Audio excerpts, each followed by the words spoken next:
Good evening, everyone. Welcome to the Upper Darby Zoning Hearing Board meeting for July 22nd, 2025. At first, let's all stand for the Pledge of Allegiance.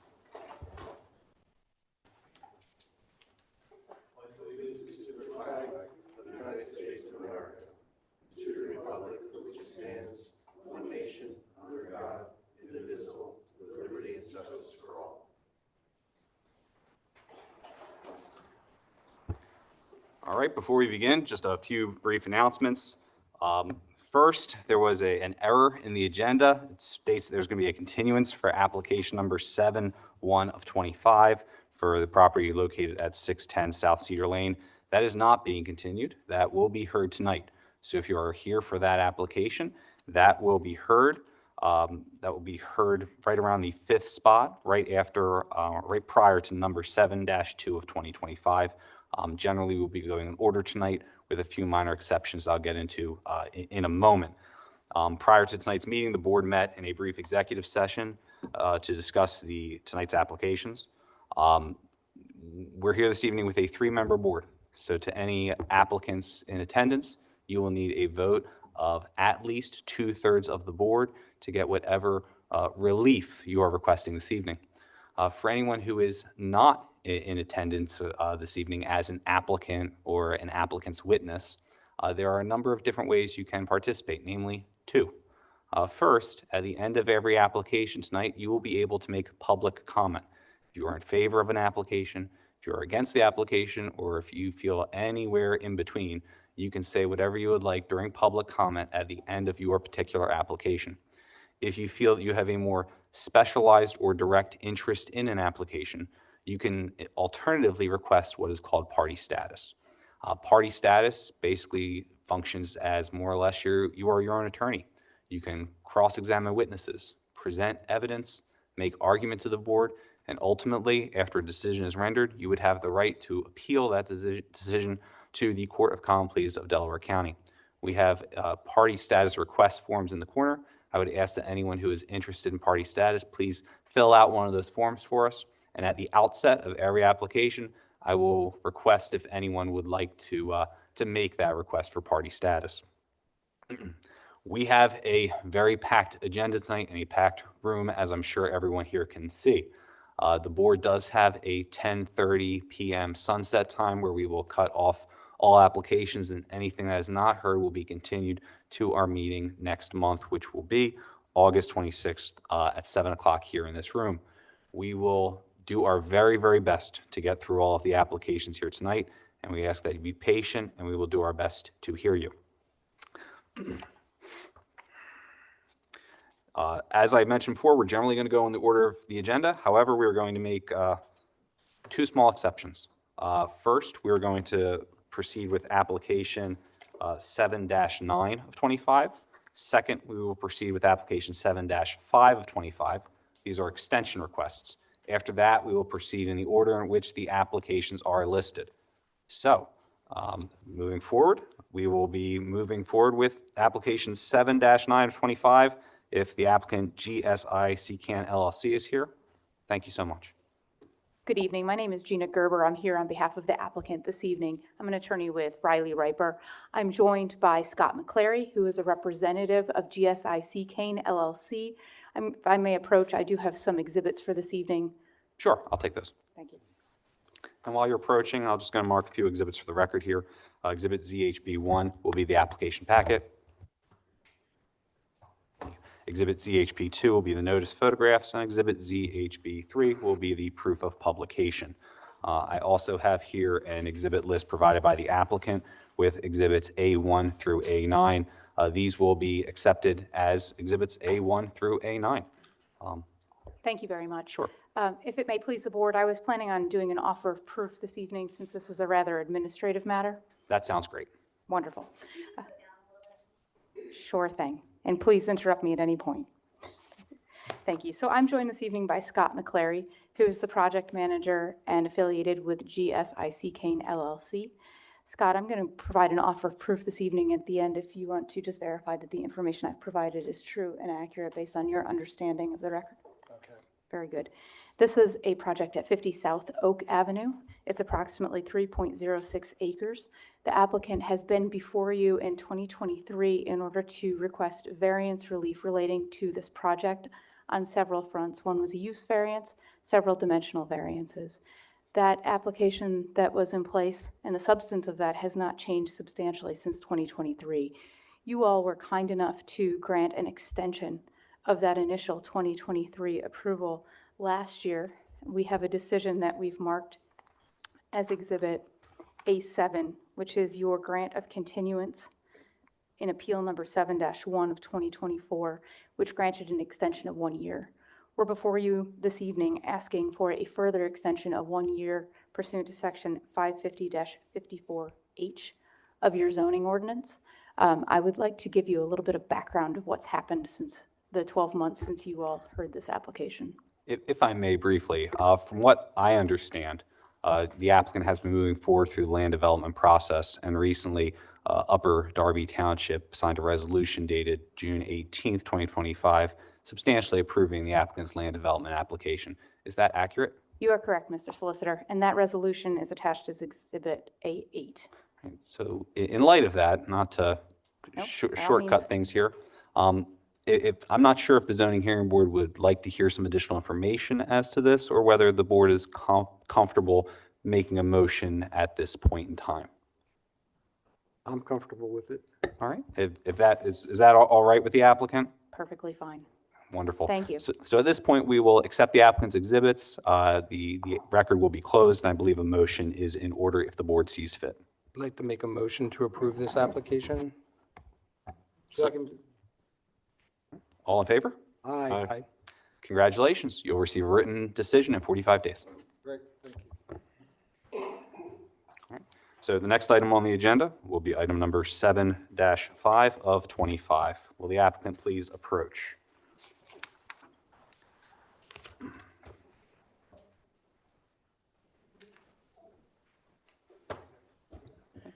Good evening. My name is George Lavin. I represent Kevin Rogani, who has, is again I'm asking sorry, I for an can't extension. hear you very clearly. Sorry, if you sorry. could try to It's speak not- into the microphone for us. I thought it was working. How's that, better? Perfect. Great. I'll try that again. Good evening. My name's George Lavin. I'm representing Kevin Rogani, who has a development over on Monroe that was approved last year by the board. We've been going through the planning process and need an extension for another year. And I do have some exhibits that I can hand up to the board and to Josh if needed. Perfect. Why don't you pass those up, Thank you. please? And while you're walking up here, I'm going to mark a few exhibits for the record on our end. Exhibit ZHB1 will be the application package. Exhibit ZHB2 will be the notice photographs. Exhibit ZHB3 will be the proof of publication. And we'll say Exhibit ZHB4 will be the plans that the applicant just presented. All right, now, Yes. very, very briefly here again, I don't mean to shortcut things. Sure. No problem. I appreciate So it. from what I understand, this application was approved last year, and since that time, the applicant has been moving forward through the land development process. Correct. Is that We have been approved by the local Upper Darby Planning, just happened.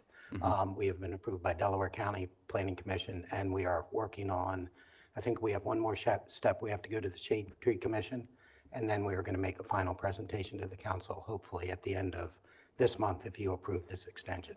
And So, yes. it appears to me that unfortunately, just due to a quirk with timing, the relief technically expired, but you've been moving forward diligently through this process as Yes. we sit here today. Is that accurate? Yes, that is correct. All right. So would the applicant be amenable, if possible?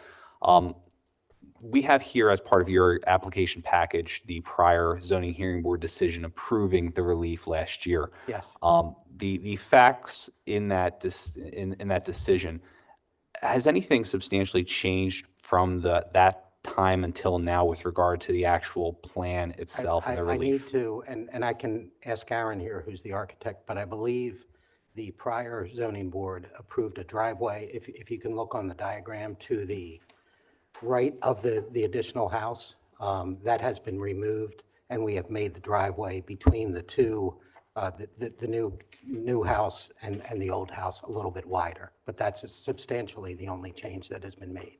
So apart from that driveway change that you referenced a moment ago, Correct. everything else, generally speaking, the facts within that decision remain true and accurate today? Yes, Your witnesses would be able to attest to that? yes, absolutely. So at this point, I think it may be appropriate for the zoning hearing board to incorporate that decision and the prior record into this hearing tonight. And if the board has any questions based on that, then that might make things move a little bit more Sure. smoothly rather than making Absolutely. your witnesses present everything all over again. Absolutely. However you'd like to proceed is fine. Perfect. So with that, perhaps does the board have any questions of this extension request, or in the alternative, the request for 4 separate variances as granted previously by this board? I don't have any problem with it. All right. So any other questions? Well, I guess just one quick question clarifying. The changes that you made to the originally approved designs are less in scale, like you reduced the size of said things that you were talking about? Okay. Yes, Like the yes, reductions, not yes. expansions? Yes, correct. We Okay. are not expanding That's it. anything. Thank you. All right. So I think at this point, the board is ready to make a motion. If the applicant has anything else you'd like to offer. I don't think so. No. We're fine. All right. Is there any public comment with respect to this extension request? No, seeing none. All right. I think a motion is appropriate. I'd like to make a motion that this be approved. Second? Second. All in favor? Aye. Aye. All right. Congratulations. You'll be getting Thank a- you.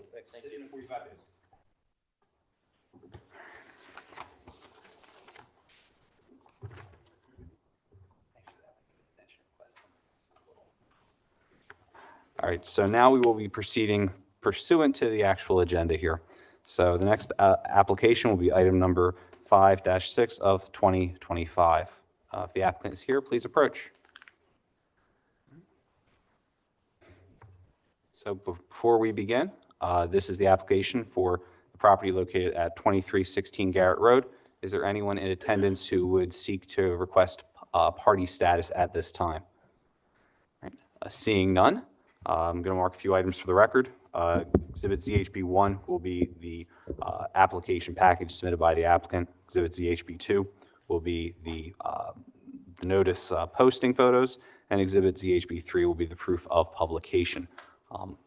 With that, I see, looks like counsel up at the lectern here. Please introduce yourself and let us know what you're trying to do.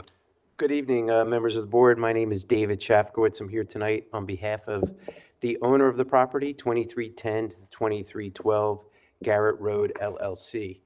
If the board, I know, as you had mentioned when you started, Mr. Solicitor, that it's a pretty packed agenda, so if the board wouldn't mind, I could proffer the testimony for purposes of this application.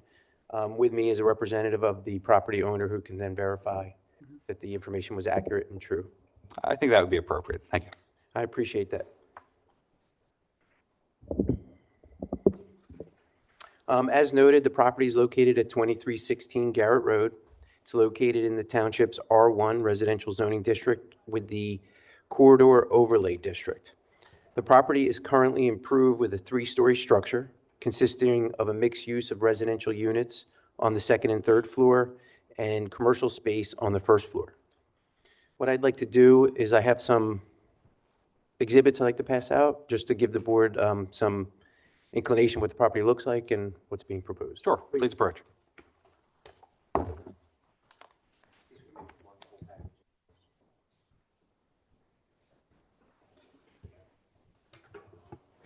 For the record, the applicant has passed up a package of 11 by 17 photographs and a plan.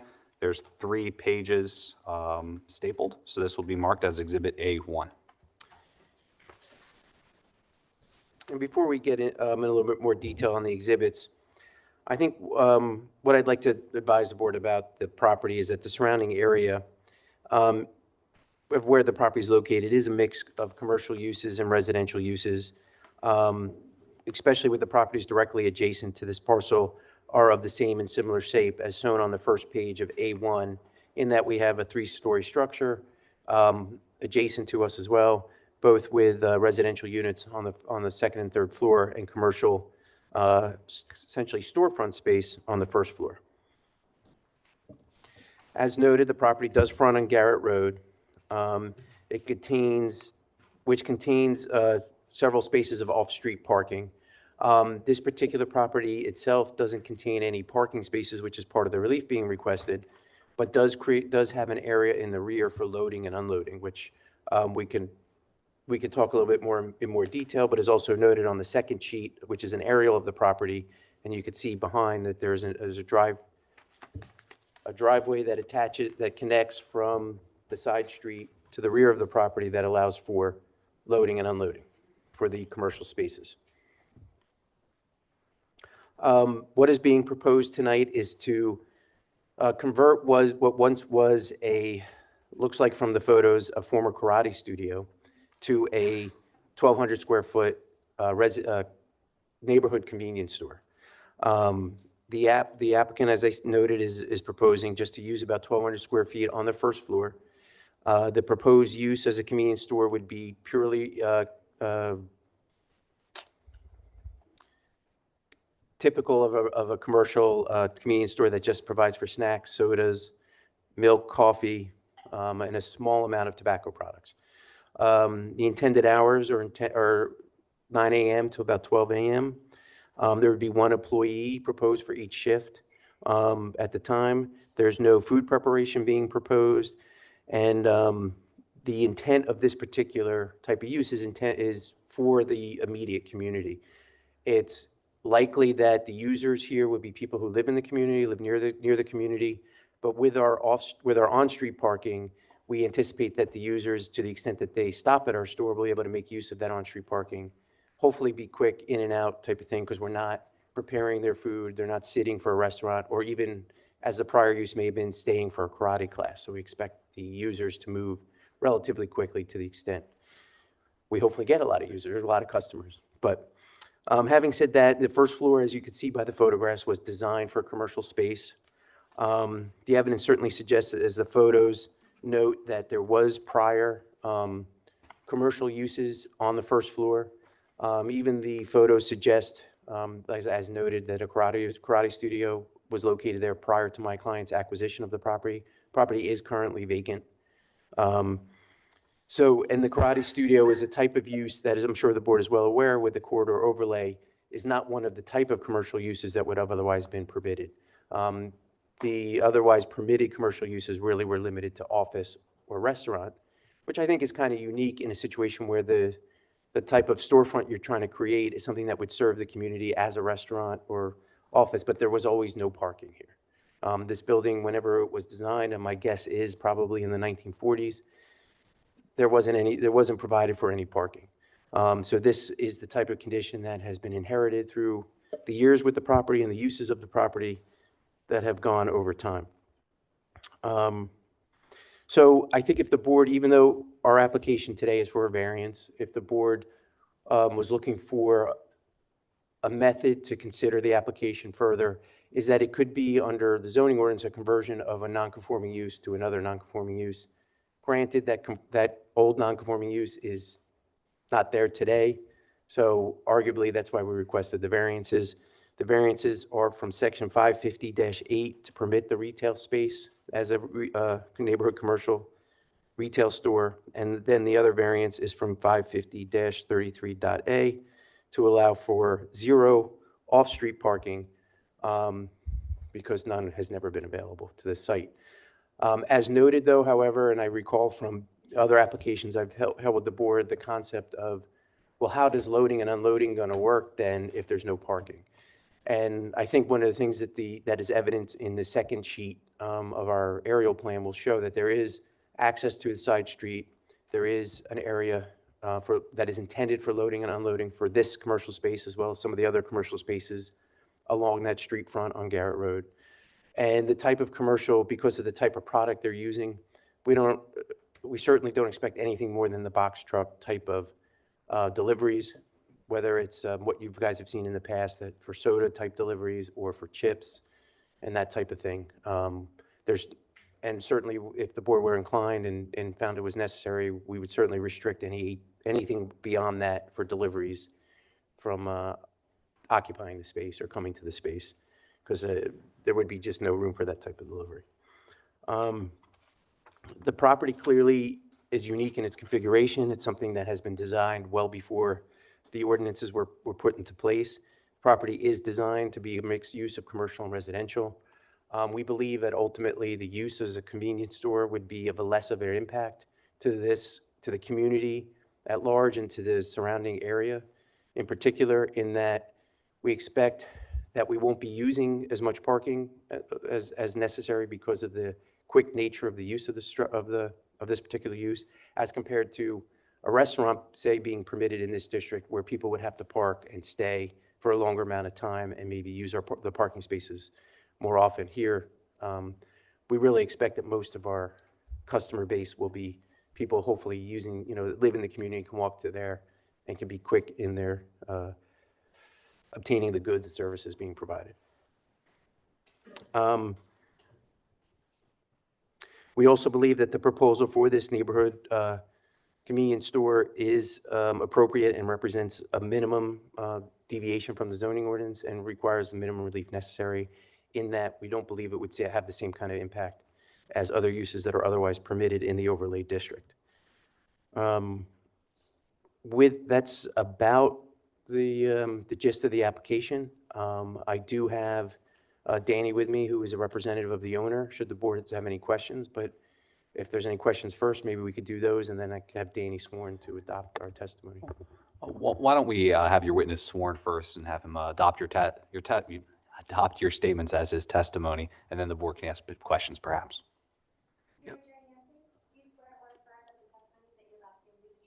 Yes. MD Saiduzzaman, Sayduzzamman.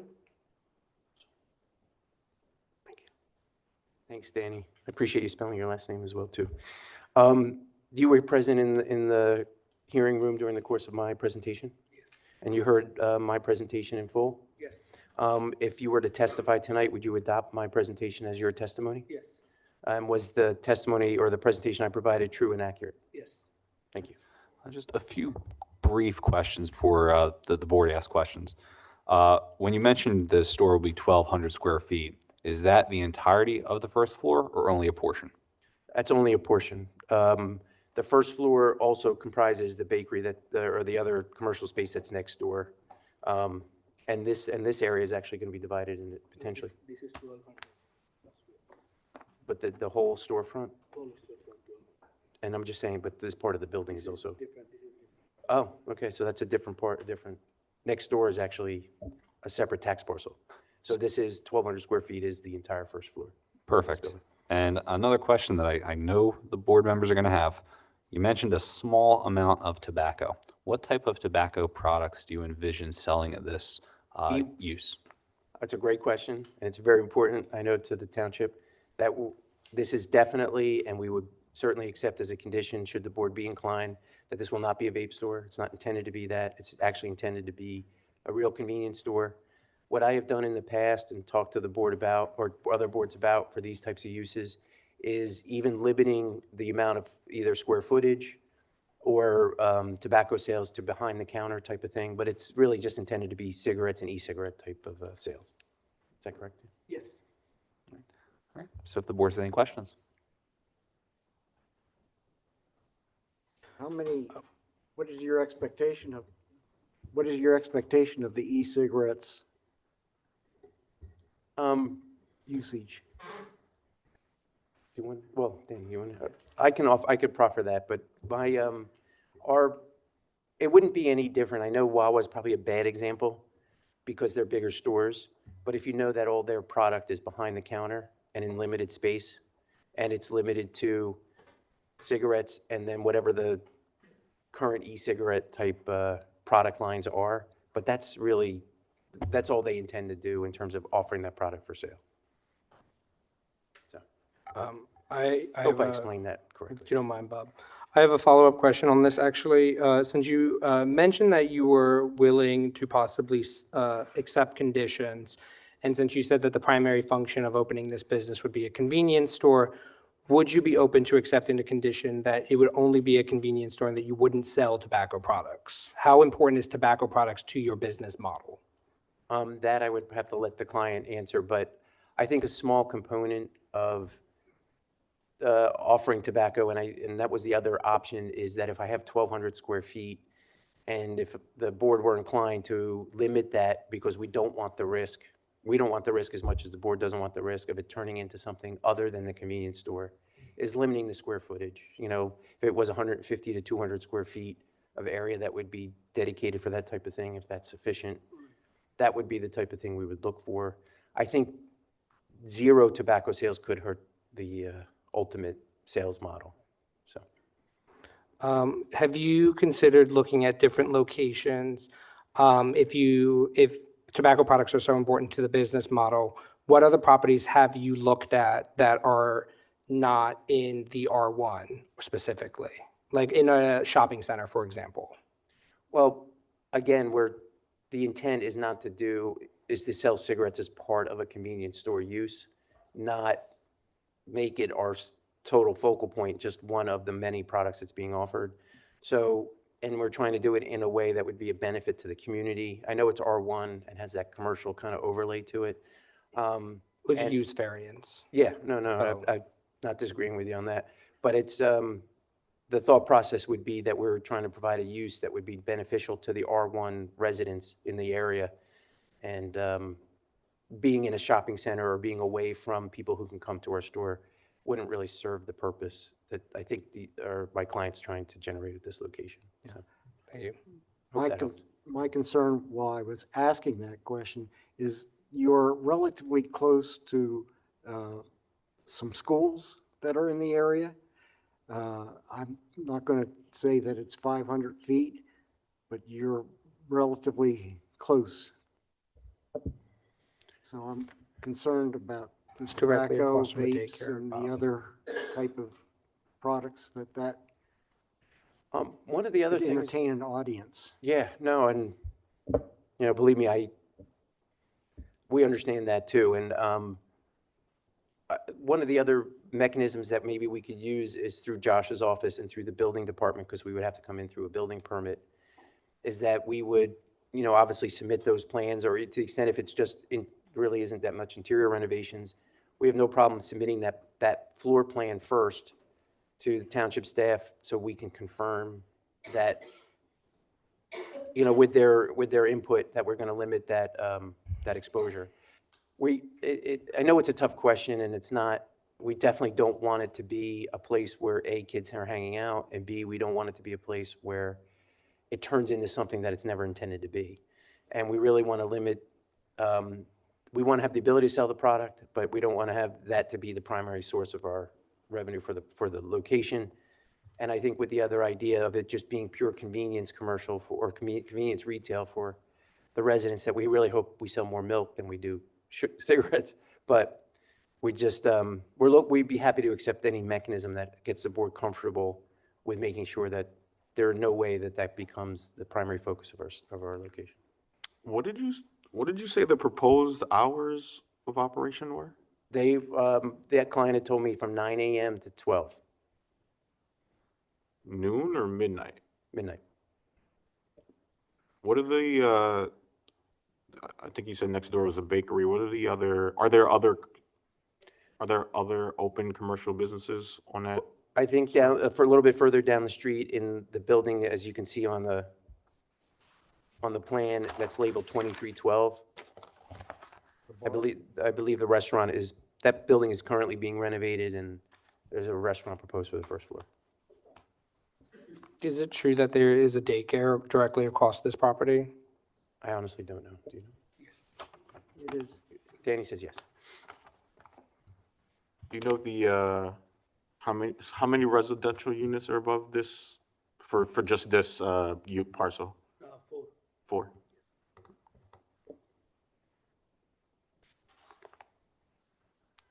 Would, the applicant be willing to accept a condition on hours operation? What are you proposing? I'm not proposing anything right now. I'm asking a question. That's a good question. maybe like 10? Yeah, maybe 10. Yeah. Sure. If 10 seemed more appropriate under the circumstances, that might work for the applicant. Can we go into executive session? Yeah, I think we gotta do Do you public have any comment. other, does anybody else have questions? So I believe the board is finished with questions at the moment. Does the applicant have anything else that they would like to present? I think that will conclude our application. We just move for our exhibits to be marked into evidence, and we It thank- will, and I appreciate you providing that.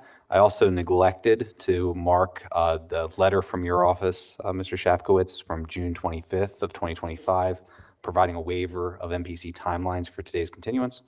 So that's going to be ZHB4. Apologies for that. Yeah. The only thing left is there any member of the public who is interested in this application and would like to make public comment this evening? All right. Seeing none, at this point, I believe we will close the record and the board will take a moment to retreat to executive session to deliberate the application. Thank you Okay. very much. We'll be right back. Wonderful. I appreciate it.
The board has just returned from a brief executive session, and at this point, I believe a motion is in order. I'd like to make a motion to deny this application. Is there a second? Second. All right, all in favor? Aye. All opposed? All right, the motion carries 2-1. The relief has been denied. You'll receive a letter or a formal decision within 45 days. Thank you.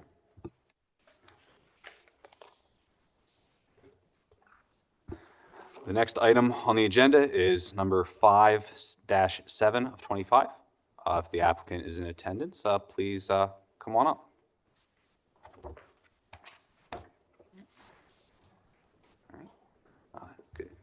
Good evening. Is it Mr. Latson? Yes. All right, thank you for being here. Going to mark a few brief exhibits briefly. Exhibit ZHB 1 will be the zoning hearing board application package submitted by the applicant. Exhibit ZHB 2 will be the photographs of the posting of tonight's hearing. And Exhibit ZHB 3 will be the proof of publication of tonight's hearing. Mr. Latson, if you will, please be sworn by our court reporter.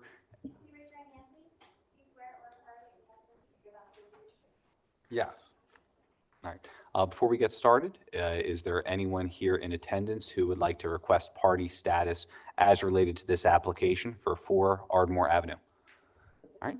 Seeing none, Mr. Latson, the floor is yours, or Latson, sorry. The floor is yours. Please explain to the board what you're trying to do this evening.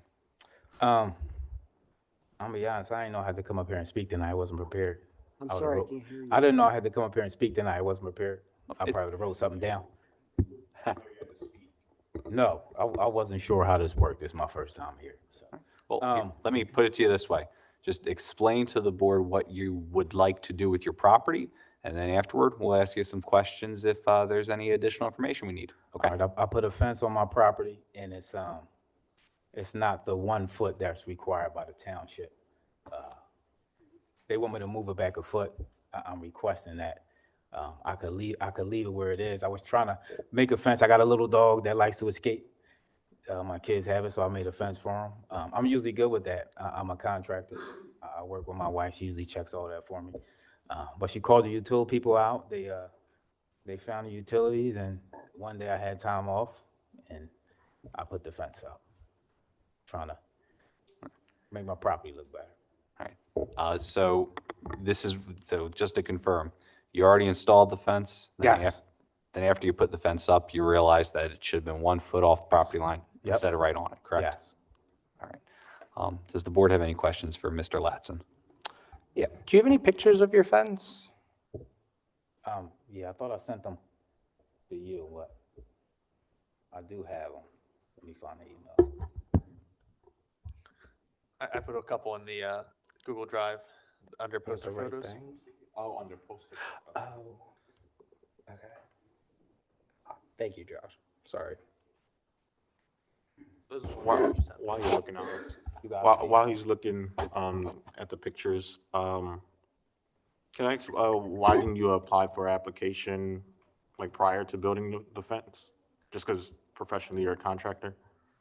I am. I should have. I know better.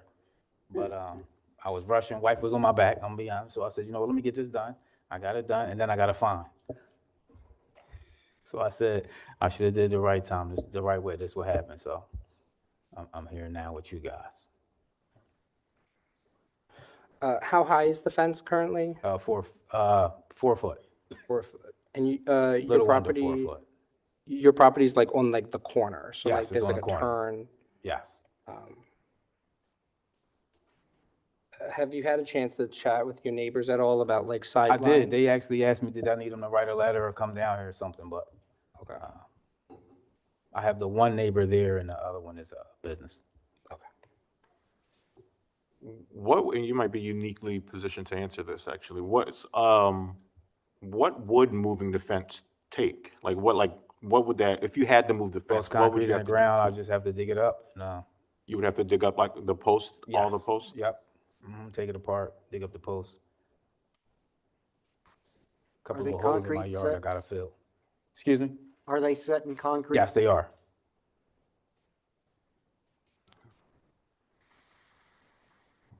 Does your neighbor Didn't have a turn- fence? I'm sorry. Oh, sorry, I didn't mean to interrupt. I want to turn it and return it back, but after that, I stopped to wait on your guys' decision. Does your neighbor have a fence? He does. It comes and it stops right where I started mine, so, Okay, so their fence technically comes all the way to the sidewalk as well. yes. Okay.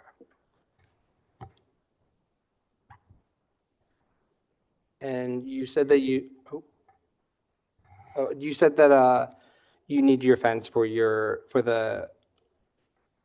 My kids the got a little best dog in- usage of your property. Yes, That like if you didn't have this fence, you wouldn't be able to utilize your front yard.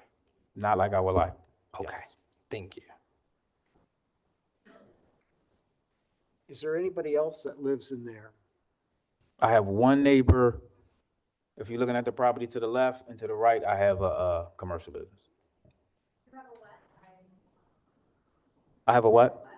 It's a commercial business to the right.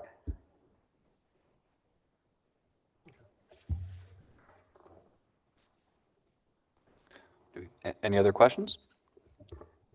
All right. Mr. Latson, do you have anything else that you would like to offer? No, I think that's it.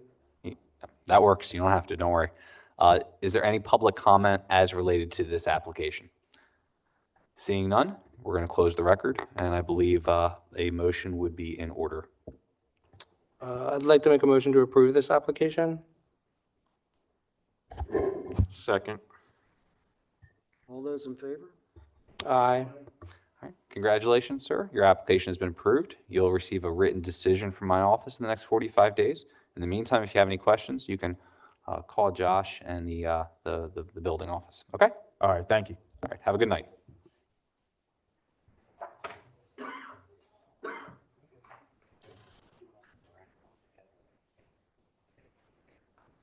I have to go get my pen.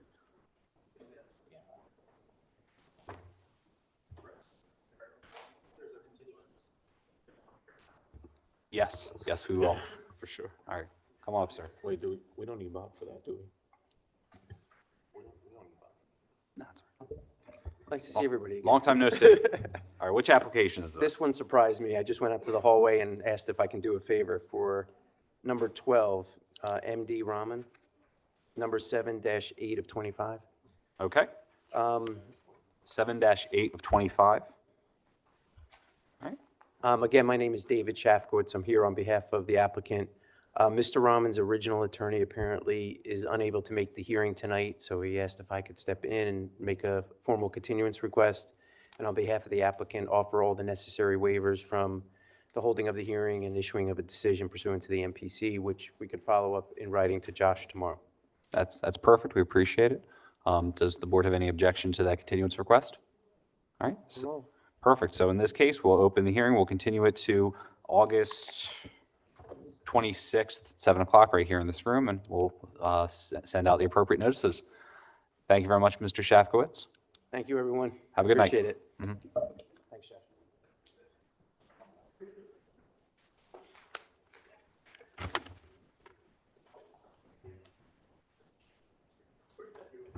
All right, so bear with me, everyone. I think we're going to try to do something. We're going to try to do something with these next couple. So there are 3 applications here that relate to properties all along Miller Avenue and all relate to what seems to be the same variance relief.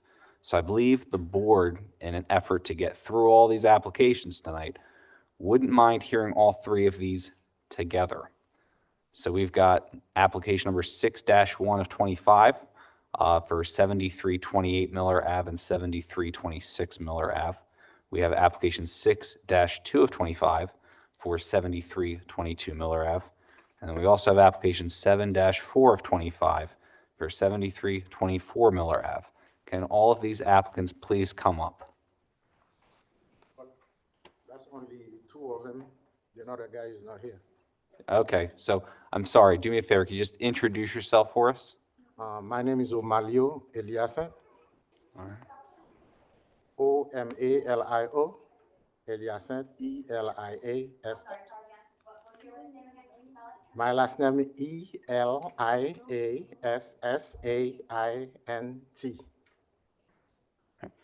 All right, and you're the applicant for 7324 Miller Avenue. Is that your Yes. property? Yes. that's Okay, correct. great. Do me a favor, let me talk to the people behind you real quick. Hello, could you introduce yourself for me? Hello. Okay. My name is Tom Thung. I'm speaking on behalf of my father, Thang Thung. My name is Thong first name and Thuong for my last name. And your father's the owner of 7322 Miller Avenue? 7322 Mill Avenue. All right. And just to confirm out there, there is a Raphael and Iris Portugal in the room this evening. It's not there. Okay, seeing none, we'll address that later. All right, so folks, we would like to hear both your applications together, being as they involve the same type of relief. Do either of you have a problem with the zoning hearing board doing that tonight? Are you okay with it? Yes. Okay, great. So let me just, a couple housekeeping issues. So we're going to introduce a few exhibits here. So we're going to do Exhibit Thuong 1, which is going to be the zoning hearing board application for number 6-2 of 25. Thuong 2 will be the notice photographs, and Thuong 3 will be the proof of publication. Then we'll have Eliasant 1, which will be the zoning hearing board application for number 7-4 of 25. Eliasant 2 will be the notice photographs of the posting of Mr. Eliasant's property. And then exhibit Eliasant 3 is going to be the proof of publication of tonight's hearing. Is there anyone in attendance who would be interested in obtaining party status with respect to either application 6-2 of 25 or application 7-4 of 25? Seeing none, I know you both have been sworn in. Oh, sorry, it's been a long day apparently.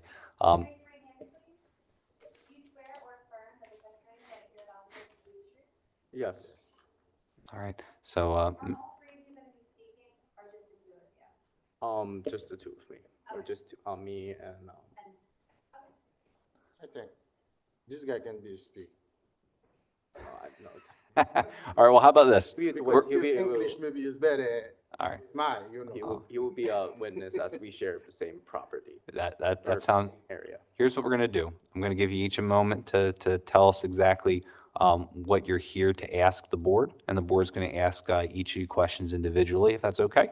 And if you leave something out, don't worry, because like I said, we can ask all the questions in the world if we need any extra information. All right, so Mr. Thuong, why don't you do me a favor and just explain what you would like the board to do tonight?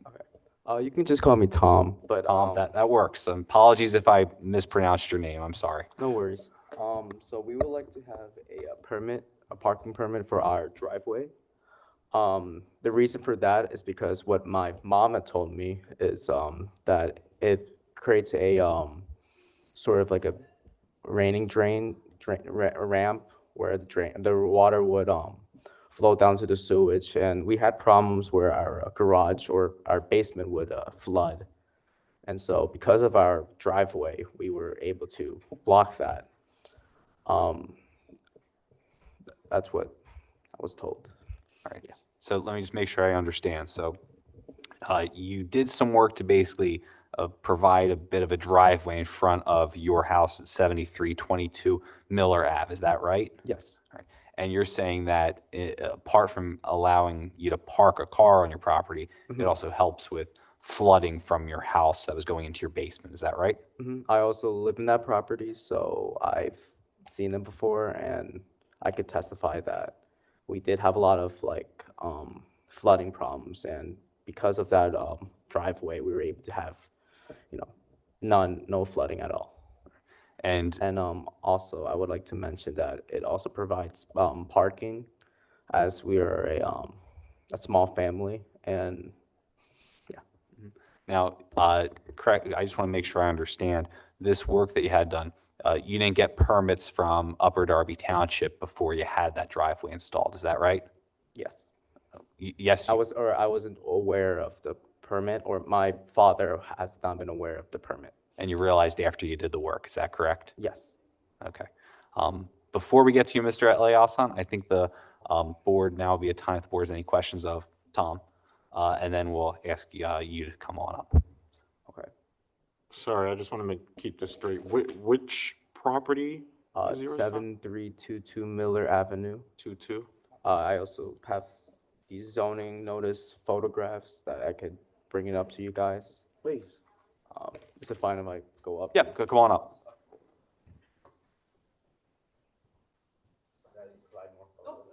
That's fine.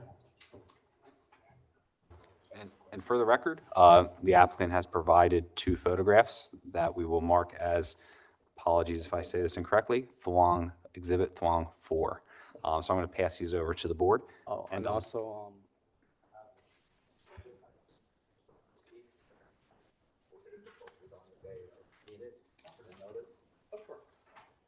And this will be added to Thuong 4. It'll now be a 3-page exhibit. So you're the corner lot? The corner parcel or house? our corner. You're the of corner? Yeah. Before you paved, or before this was paved to create this driveway, what was there? Was it a yard? Was it a? It was just what was a yard, a grass yard. Grass yard? Yeah, like a, So you said, I guess your testimony is that you were having flooding issues, yeah, and I guess your testimony is that it acts like. paving, increasing the impervious area solved your flooding issues? Yes, and Okay. And was there any way to deal with the flooding issue without creating a parking space?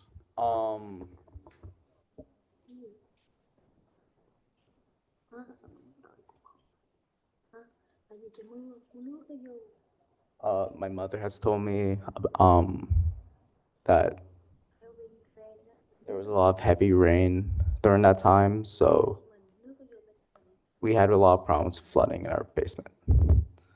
And also, it does, we are, a working family, so it provides. Sorry, I'm not parking catching for that us. last part. Say that again. Huh? I didn't hear the last part. Could you repeat that? Oh, I mentioned before that it provided parking as my mom and my father are both working, or my father and my mother are both working, so we need that park space. And also, it acts as like a drainage or Is rainway drainage. Is this street two-way or one-way? Just a one-way. Is it one-way? Is there parking? I'll ask that differently. Before the driveways was paved, was there parking on your side of the street? There Like is. street parking? There is parking, or do you mean like, we did have like one parking on our backyard, but that's about it. But we have 2 cars, so we didn't have enough space for that one parking side that we had permit for, so we had one for the front of our car, front of our yard.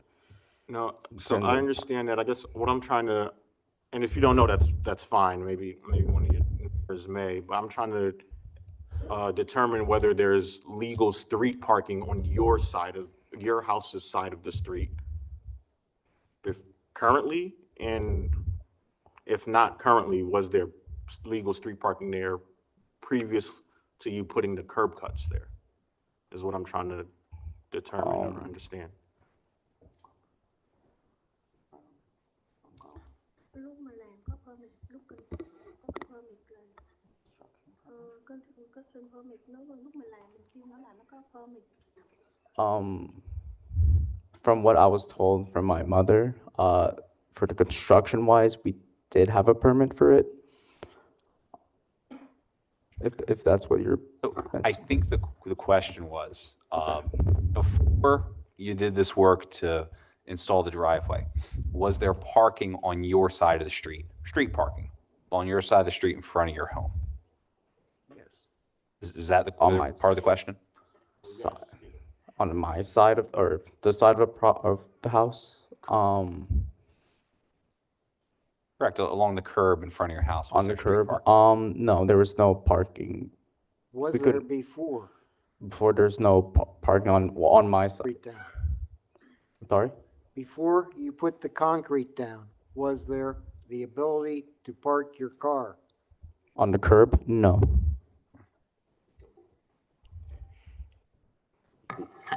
Did you consider using a sump pump? The what? A sump pump For- that takes the water Yes. Water. and remove it? Có water you. Hang on. Oh, hang on here. Hang on. Oh. Sorry, sir. You have to get sworn in a second. I know that you just came in a moment ago, and I apologize. We're going to get to you in one moment. So I think the question, Mr. Tom, was whether or not you and your family have thought about or explored the potential for a sump pump or some other way to help resolve some of the water issues you're having in your basement. I think from what my mother and my father told me, it was a more long-term decision where we would be, not needing some sort of pump where it would cost, we would have to just bring it over and then just pump all the water out and then just repeat that every time there's a storm. But there's like a really permit decision where we could just, just block out the rain entirely. So that's what I was told by my mother and father. So I have a couple questions. One, for the entire surface, was the work done for all driveways all at the same time, or were they done separately? I believe it was it? Yeah, I think, I could say it. he did at the same time he do. Okay, Me and her because my house and her house. This is the twin house. okay. So, At the same time. okay, so everyone put that in at the same time. I would also like to testify that I was really young when this was made, so I'm not aware of when this was constructed. So this is based off of my, witness from what my father and mother has spoken to me about. So And then, just in addition, it wasn't just the driveways that were done, but did you guys redo your sidewalks as well? yes. Okay.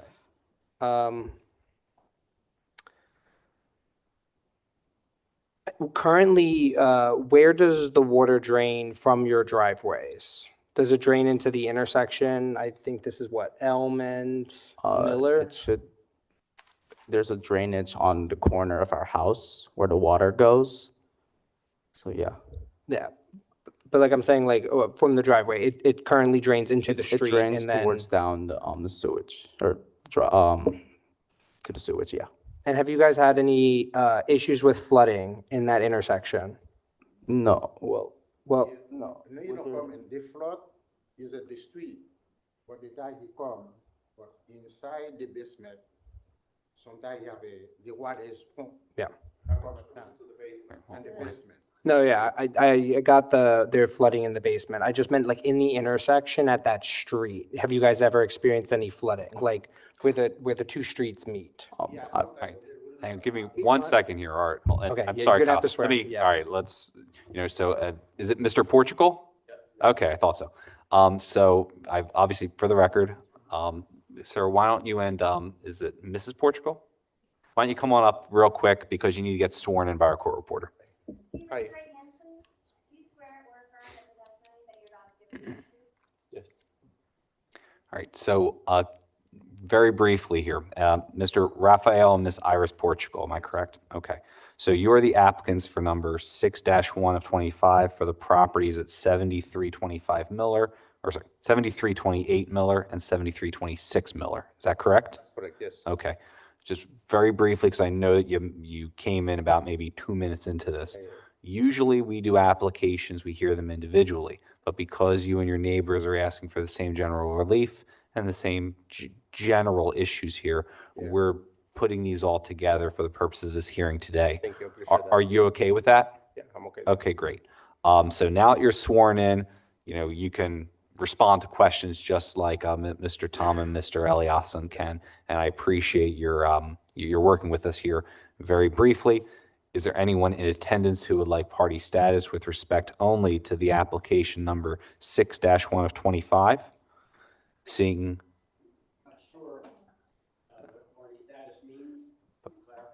Sure. So party status is if you have a specialized or a direct interest in the application and you would like to essentially be a party to the application. You can ask questions of any of the witnesses. You can present your own documentation, your own evidence, and you can make argument to this board. And eventually, if a decision is rendered, you have the right to appeal that to the Court of Common Pleas of Delaware County.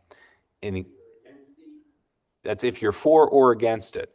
Now, what I will also say is if you don't think you want to be a party, but you want to make public comment and tell the board your position on the application, you will have the opportunity to do that at the close of the application here tonight. Sounds good. So seeing none, I just want to mark a few brief exhibits here. Portugal 1 will be the zoning hearing board application for number 6-1 of 25. Portugal 2 will be the notice photographs, and Portugal 3 will be the proof of publication of tonight's hearing. Thank you very much, Mr. Portugal. Sorry, and thank you for the other applicants for working with us here. We think this is probably the best way to do this, and it's a little complicated. So with that, I think Mr. McIntyre here was in the process of asking questions regarding the drainage on Miller Avenue. Yes. You seem to have a response for it. So the intersection specifically between Miller and Elm, we've established that like the water runs off into the street. And I guess my question was, do you guys experience any flooding on the street level, not below, but in the street level in that intersection? Yeah, when there's raining, we have right in the hill. Even they live in the corner, so we have a lot of problems.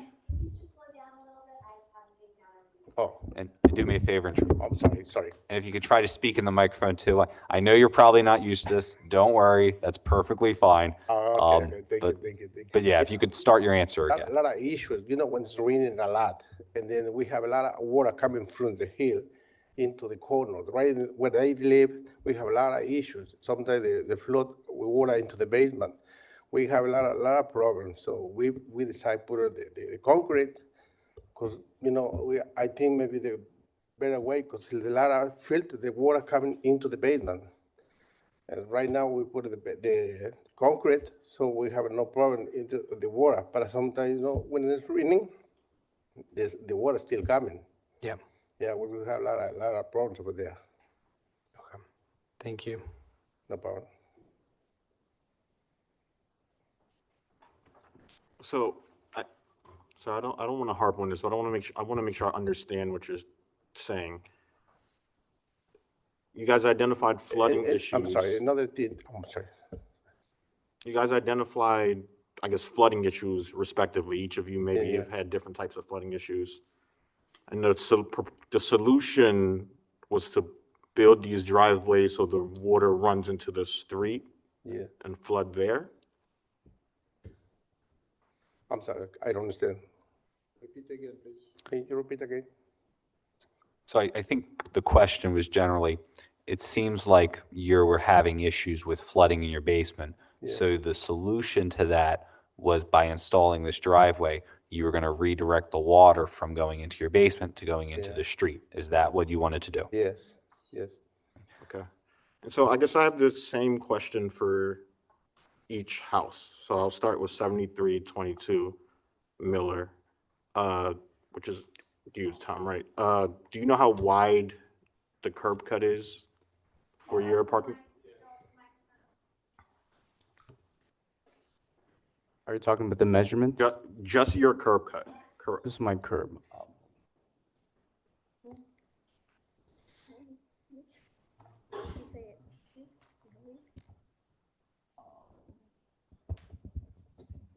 There's an extra one.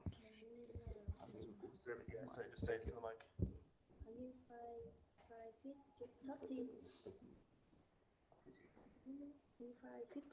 5 feet with a 13 feet. 5 feet with 13 feet. 7 feet. I don't remember. The answer is I don't know. That's I fine. would say that it relatively fits with our car model, a Honda 2022. Okay. So it's like probably like between 5 to 7 feet. Okay. But I don't have the exact measurements, and I was not told about the exact measurements for the curb itself. Okay, thank you. 7324, which I believe is that you, sir? Do you know, Using like, do you know how wide the curb cut is that was put in for the driveway? For just, excuse me, do you own 7024 and 26? no, I'm on only 24. You're only 20, okay, so for only 24, do you know how wide your curb cut is that was put in? Can you repeat again? So to access your I guess your parking spaces or space, Okay. when they did the work, they installed some, I imagine a curb cut, right? The depressed area so your car can drive onto the parking space without hitting the curb. Do you know how wide that area is that was installed? Not really. Okay. And then, sir, I'm sorry, I don't remember your name. Yeah. Mr. Portugal. Yes. So you own the remaining two, Yeah, so does that 26? 6 and 28. 28? Do they share a joint curb cut that was created for Yeah, the we parking? sharing with him, Okay, and I have sharing with the other guy too, with 26, so it should be 30. 20, okay, got Yeah. 26 and 28. Do you know how wide your curb cuts are that was placed in? Actually, I think we live in the same one, just very little. I think it's like 4 or 5 foot more wire. But used to be the guy. Oh, you that drive- increased it by 4 or 5 feet, is what you're saying? Foot. Okay, Feet, I mean, sorry. thank you.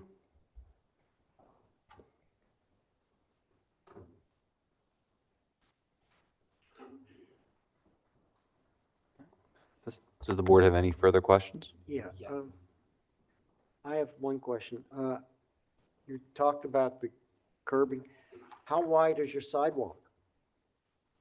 Can we still drive up there onto your sidewalk to get into your house?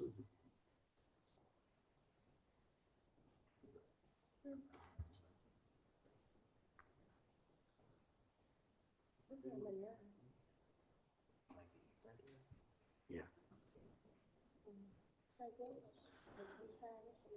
So I think what we're talking about is, I know some of the board members asked about the curb cut, where the curb is cut so you can drive. I think what the chairman's asking is the area of sidewalk, the driveway apron, the part of the sidewalk that would ultimately lead to the actual driveway itself. So I think the question is, how wide is that area of sidewalk that now makes up your driveway apron? I believe that's the question, if any of the applicants are aware.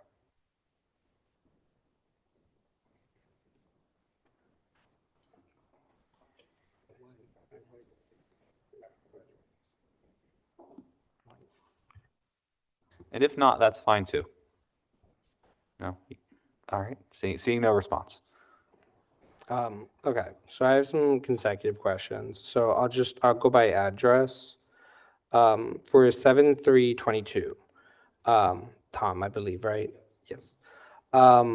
Where, before this, you may not know, but before this driveway was installed, where did your house park their car? We would usually we have a backyard where we would park. Okay. And we would also park on the curb on another side of the house. Okay. But you Originally. didn't have a driveway at all prior to this installation? Sorry, can you repeat? Did your house have a driveway at all prior? No. Not, okay. This is for 7324. Before the installation, did you have a place to park your car, like a driveway? Yes, and the front and the house, because the time I buy the house, it got two little concrete like that, Mm-hmm. but and the middle is what you call it? Is in the ground. Yeah. But I just park there. Sometimes I come in from work 12 o'clock. So On you the street, I can find no parking, were able to park one car, but now you can park how many? but I got two cars, but I sell one. Now I got one. I got two parking now. But you have space for 2 parking spots? Yes, But originally you only had space for 1 off-street parking? yes. Okay. And then this question is for 7326 and I guess 7328, because I think you have 2, right? It's going to be the same question. Beforehand, let's just start with, what is this? Sorry. 7326. Did 7326 have available parking off-street, like a driveway? The way he say, we sharing the driveway. We sharing the driveway. Okay, so beforehand you shared. It's another thing. A lot of times, a lot of people parking like big trucks over there in the street, which like they don't leave nothing around there. And then the neighbors, they have no space to parking. Like all the time happen, like big trucks all around up there. But there was only 1 parking spot. Yeah, So only like one if that parking spot, was, yes, yes. if that was used by him, your house had no parking. We have like it's very tiny, very close. Yeah. And actually, the 26 is between the 24. I don't do like that much damage because I just put like maybe couple feet wire and that's it. 7328 did have a driveway for the parking of 1 vehicle prior, right? Yeah, we sharing with the other guy. Okay. And now you have available parking for 2 cars? 1 car. It's still 1? Yeah, one. Okay. So then I would have a question on 7328. If you only still use it for 1 parking spot, why pave over the entire front yard? Because what I told you, there's a lot of water is over there. The water's coming and then the water is in the grass and so like very soak, it going into the basement. Okay. Into the basement, I had to put the 2 water pumps. Okay, I understand. Did you explore any other avenues for excessive drainage, whether it be, just like using some pipes or putting in a retaining wall, et cetera? Did you explore any of those options before expanding that? No. Okay. And like I said, I'm just asking for that one specific Yeah, house. I know. And then my other question is, it is a little bit related to the sidewalk. You currently don't have any type of buffering from the sidewalk. It just goes straight into the street, the pavement? Yeah. Okay. Do you have any grass whatsoever on your 2 properties? Yeah, we have a smaller, I don't know how many feet, but we have grass in the front. Okay, so you have a buffer. I think it's 7326, right? You have like a little buffer? Yes. Okay. How is the flooding in 7326? So they have grass and like space to park 1 car, right? And we're talking about 7328, the one right next door, which has room for 2 parking spots, but no grass. Is the flooding still happening at 7326? It's a little, but not much, yeah. Okay. I think I'm gonna because we put a concrete all the way over there in the back, and so I think we're fine right now. Okay. I still have a pump. But you're saying that having some grass wouldn't affect the flooding too much in that 1 house? Yeah. Okay, thank you. All right, that's all the questions I have.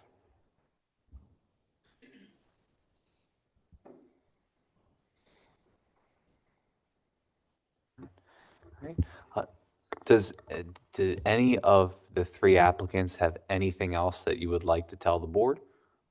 Or is that it? You don't have to say anything else. I'm just giving you the chance before we open it up to the public. Well, I want to ask something about the permit. If you do this job and they found in your house, but I don't know if you have to come in down here to get the permit to do this job. But the guy he do this job, he say he come in over there, he got their permit to make this job done. But I don't know if I have the house, I have to come in over here to get it too. I don't know that. So hang on, let me make sure I understand what you're saying. Did you say that the person who did the work told you that they got a permit? Yes, he say he coming over here, got the permit to do, the contractor. The contractor coming to get the permit, right, to do The permit, but us look like have the house. If you ask how to come in over there to get it too, look like the contractor have one, us supposed to be have it. So to answer, to respond briefly. Yeah, to- even the inspector coming over there and they, because we don't take the permit until the guy told me, okay, the inspector coming in your house and he say, fine, everything's good and that's it, done. Because we live in the window, you know, the permit when you do some jobs or work, I mean, and then the inspector coming and look at the job and have no problem. Before we started, and after the finish, and he coming and he said, okay, that's fine, everything good. You're saying somebody from the township came or Yeah, someone from your contract? the township, yes, for the township. Actually, no, but I can ask Angel, the guy to do the concrete. Well, I hate to throw you, to throw this over to you, Josh, but do the township records have any record of any inspection that was done with regard to this work as it was being done? So I'm taking a quick look through the records and just specifically for 7324 Miller Ave, I see that there was a cement permit pulled. Usually a cement permit would just be for the sidewalk and apron. And I can, if you want, I'll bring that over to the board for them to review. That'd be helpful. Was it only pulled for 7324? Let me keep looking. So again, it's, for the record, it appears in the township records for 7324 at least, there was a cement permit pulled, but I'm not sure if there was anything for a driveway addition or expansion. So we do have some record of the work done, but apparently the permit, it appears, might not have been filed correctly. Yeah, I forgot to bring my permit, because I do have those. But I completely forget to bring that. Give us a moment here. So it looks like there's permits for all three, as far as putting in new concrete blocks, and aprons. And when you say all three, that's 73, 24, 26, and 28? Hold on, let me check 28.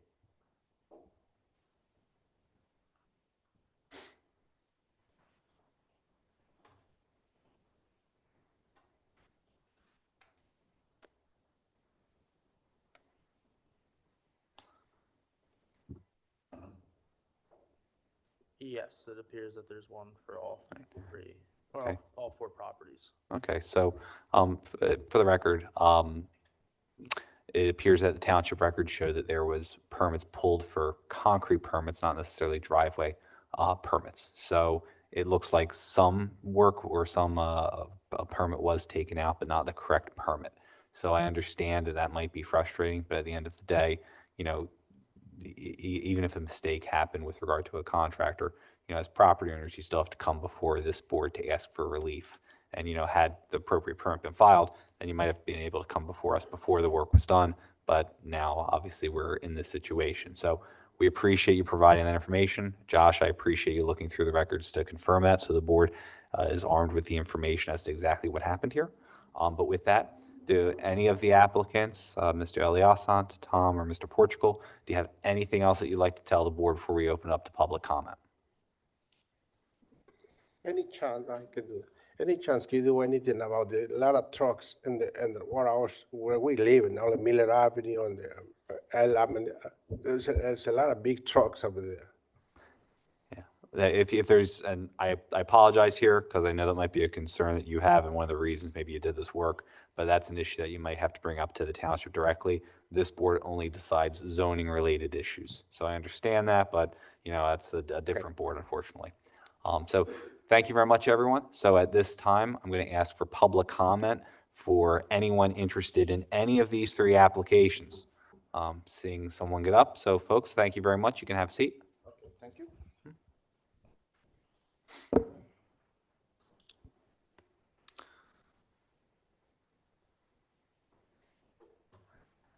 right, sir. Do me a favor, introduce yourself and be sworn in. Sure. My name's Steve Lockard, 427 Spruce Avenue. Lockard.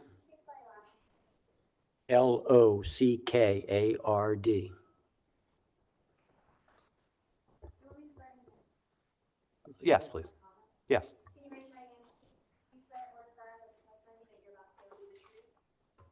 It is. All right. So I live in the neighborhood and have lived there quite a long time. I know that parking is a big problem. I also know that stormwater is a big problem. I get water in my basement when it rains as well. I know that water comes down Miller Avenue at quite a rapid rate during heavy storms, and it will go past that intersection at both Miller and Elm, go down to Winfield as well. My home has about 75% impervious surface, and my guess is that their homes have about the same kind of thing. If you add more concrete, more asphalt, you increase the amount of impervious surface. That water then goes to the streams. I've complained to the township about some of the work that they've done, and they can vouch for that. Even the parking lot across the street, they could have done a much better job there, and they did not. I'm objecting to this situation. Their whole front yards are now concreted. That's that much more water that's coming down to other people's homes and then to the stream, and then downstream, other people are hurt by it. You can't just pave over everything and think because you're solving your problem that the problem is going away. It doesn't. This is just a symptom of what's going on in our neighborhood right now. These 4 people are trying to do something to save themselves, which I can understand. But there are probably 20 other homes in my neighborhood that are doing the same kind of thing. Maybe no one's reported them yet, but sooner or later somebody will. I think something's got to be done. Otherwise, we're hurting everybody. That's all I have to say. Thank you Unless very have much. a question for me? Okay. Thank you very much. Is there any further public comment with respect to any of these Miller Avenue applications? All right. Seeing none, we'll close the record, and I believe the board will retire to executive session to discuss the application.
know what that is from.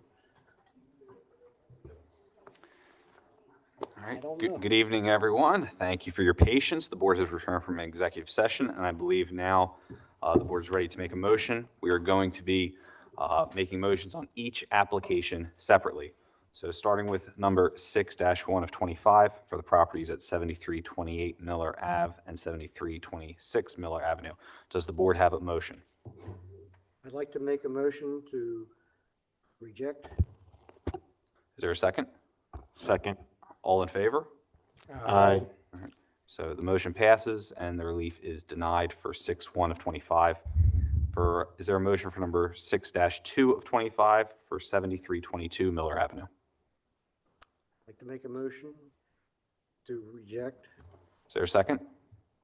Second. All in favor? Aye. Aye. All right, the motion passes. The relief is denied. And is there a motion for number 7-4 of 25 for the property at 7324 Miller Avenue? I'd like to make a motion to deny. Is there a second? Second. All right, all in favor? Aye. Okay. All three applications for all four properties have been denied. Formal written decisions will come within 45 days. And if any of the applicants have any questions in the meantime, I would direct you to Josh and the zoning department. Thank you very much and hope you have a great rest of your evening. All right. So at this point, we're going to move forward on the agenda, and this will be item 7-1 of 25 for the property located at 610 South Cedar Lane.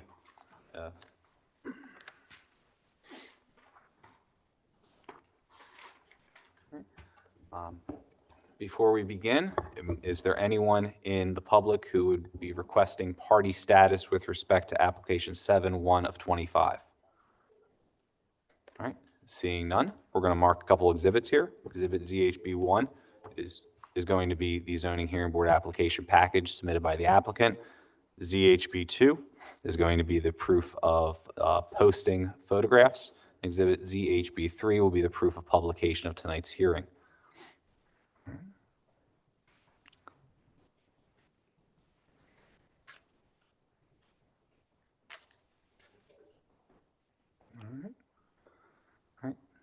Good evening. My name is Adam Matlowski, attorney with offices here in Delaware County. I represent the applicant. If I may, first, I have some exhibit packages, which I Please pass on up.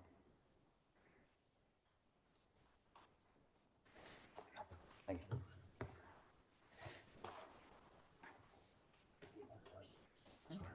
you. All right. And for the record, the applicant has submitted an exhibit list from marked A1 through A12. These will be admitted into evidence. Thank you. Okay, thank you very much. With me tonight, I have the applicant, Mrs. Peaches Mulba. She is the owner of the property at 610 South Cedar.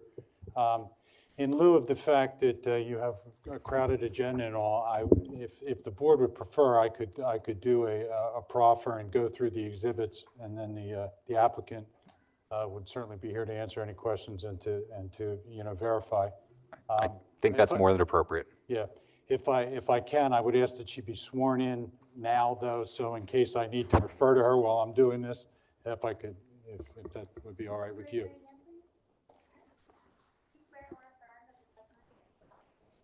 Yes. Peaches, as in fruit, peaches. My last name is Mulba, M-U-L-B-A-H. You're welcome. Members of the board, if I may, Ms. Mulba is the owner of the property, which is located at 610 South Cedar here in Upper Darby Township. The property is zoned R3. It is the end of a row located at if you folks might recall, the former Lucan's Inn site. It's traditionally been used, or at least recently, as a mixed commercial office on the bottom floor and residence on the top floor.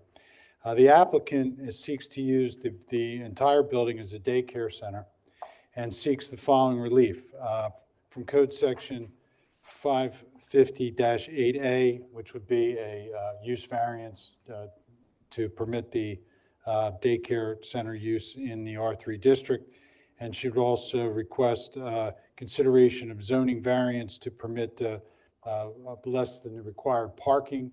The parking under the code would require 8 spots.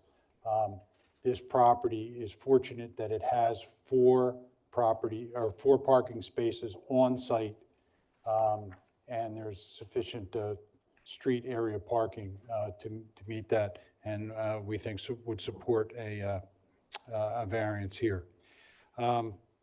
As I said, Ms. Mulba currently operates what is called the Start Smart Child Care Center, which is located on Market Street, 6790 Market Street. And that daycare center has children in it from ages 6 weeks to 12 years and serves up to 37 children. It is licensed by the Department of State, the Department of Human Services, DHS. And again, that's at 6790 Market Street. If you look at the first exhibit in your packet, it's Exhibit A1. That is a copy of the certificate of compliance for her existing facility. The property in question, 610 South Cedar, was purchased by Ms. Mulba on April 4th of this year. The Exhibit A2 is a copy of the deed in which she took title. She was interested in this property because of its particular location. She thought that the layout was perfect for a daycare center because it had off-street parking. The property was marketed as having commercial use, and it's for approximately 2,310 square feet. It's a 2-story end-unit townhouse situated above a walkout basement. It's classified as a single-family residence, so previously used as a travel agency by the former owner. And as we said, it includes 4 designated parking spaces. And again, they are located on site. Ms. Mulba, as I said, was interested in this property and understood that it could be used for commercial purposes. That was based in part on the marketing in our packet. You'll see A3 is a copy of Long and Foster's marketing of the property, also a picture of the property there, and it indicates that it has commercial use possibilities for the property. Also, the Upper Darby Township had issued a resale certificate, a resale letter, which is number A4, which again talks about the property. It's a legal mixed use with commercial office and single-family residence. By saying this, I'm not trying to say that that she was anyway misled, but it was her understanding that she could use the property that way. Exhibit A5 is county tax records, which also talk about the commercial use of the property. But after she bought it, she did the proper thing, and she went to the township and asked to get permits in order to do so, and was advised that this was not a permitted use in this district, and that she would need to seek variance relief from the zoning hearing board. And that Exhibit A6 is a copy of the letter from Josh's office, indicating that her permits were denied and that she would have to go to the township, to the zoning hearing board. Which brings me to her proposed use of the property. What she proposes to do here is to use the entire property for, the entire building, I should say, for a daycare center. She's not proposing any changes to the building structure itself. This would all be internal renovations for the property. The children, again, would be ages 0 to 12. She believes that this property is well suited for this because of its location, because it is at the end of the row. It has parking. She believes it'll be a safer and better place and it's looking to move from her current location. If you look at Exhibit A8, these are some Google Earth kind of shots, And the sole purpose of that is to show that even though this is an end row in a residential section, the property is virtually surrounded by commercial uses. There's a pharmacy across the street and restaurant and shopping center. There's a shopping center next to it down the row where the Acme is located. And behind this particular property is the DaVita Dialysis Center, which has a large commercial parking lot behind the property.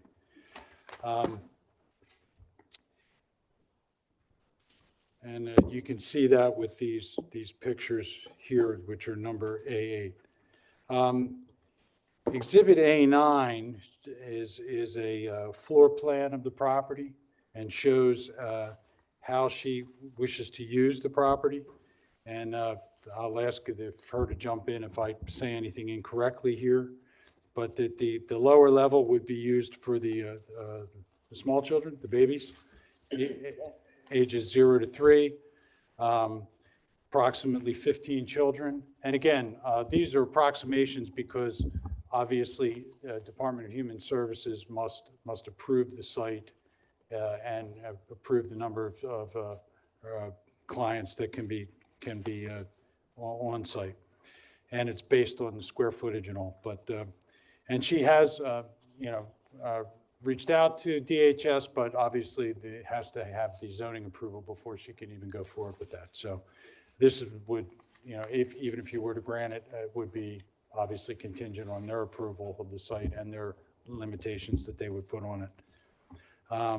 The second floor which is the first floor above grade on the one side, would include the dining area and would also be for children's age 3 to 5, and the upper floor would be for the older children. Is that correct? Exhibit A10, the reason that we show you that is to show that it's difficult to see on the first page, but we blew that up on the second page. But what that does show is that the parking spaces which are in front of the property are actually deeded within the deed of the property, so that they can be used for the exclusive use of this parcel.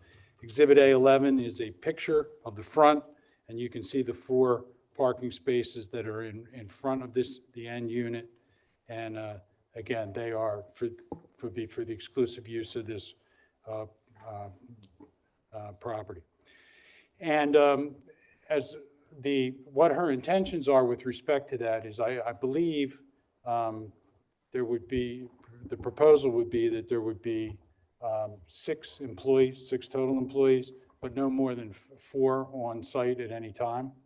The employees would be instructed not to use those 4 spaces in front. There's ample street parking available in the next street over, which is St. Joseph's, and there's pictures of that in the exhibits. And also so that these parking spaces would be available solely for clients who, to pick up and drop off. The pickup and drop off times are, it's not all at once with respect to this kind of use. It is staggered throughout the day. And the clientele, they do not all come at the same time. They do not all be picked up at the same time. But the pickup is drop off and pickup. It's not, they do not go in and stay. So the cars would be there. They pull into these 4 spaces, pick up the kids, and be on their way.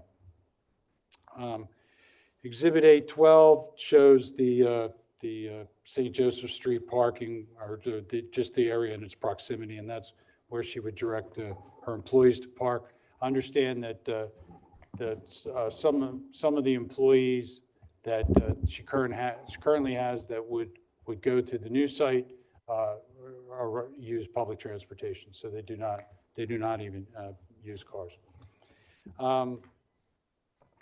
With that, would say again that she currently operates and has operated since 2019 in Market Street.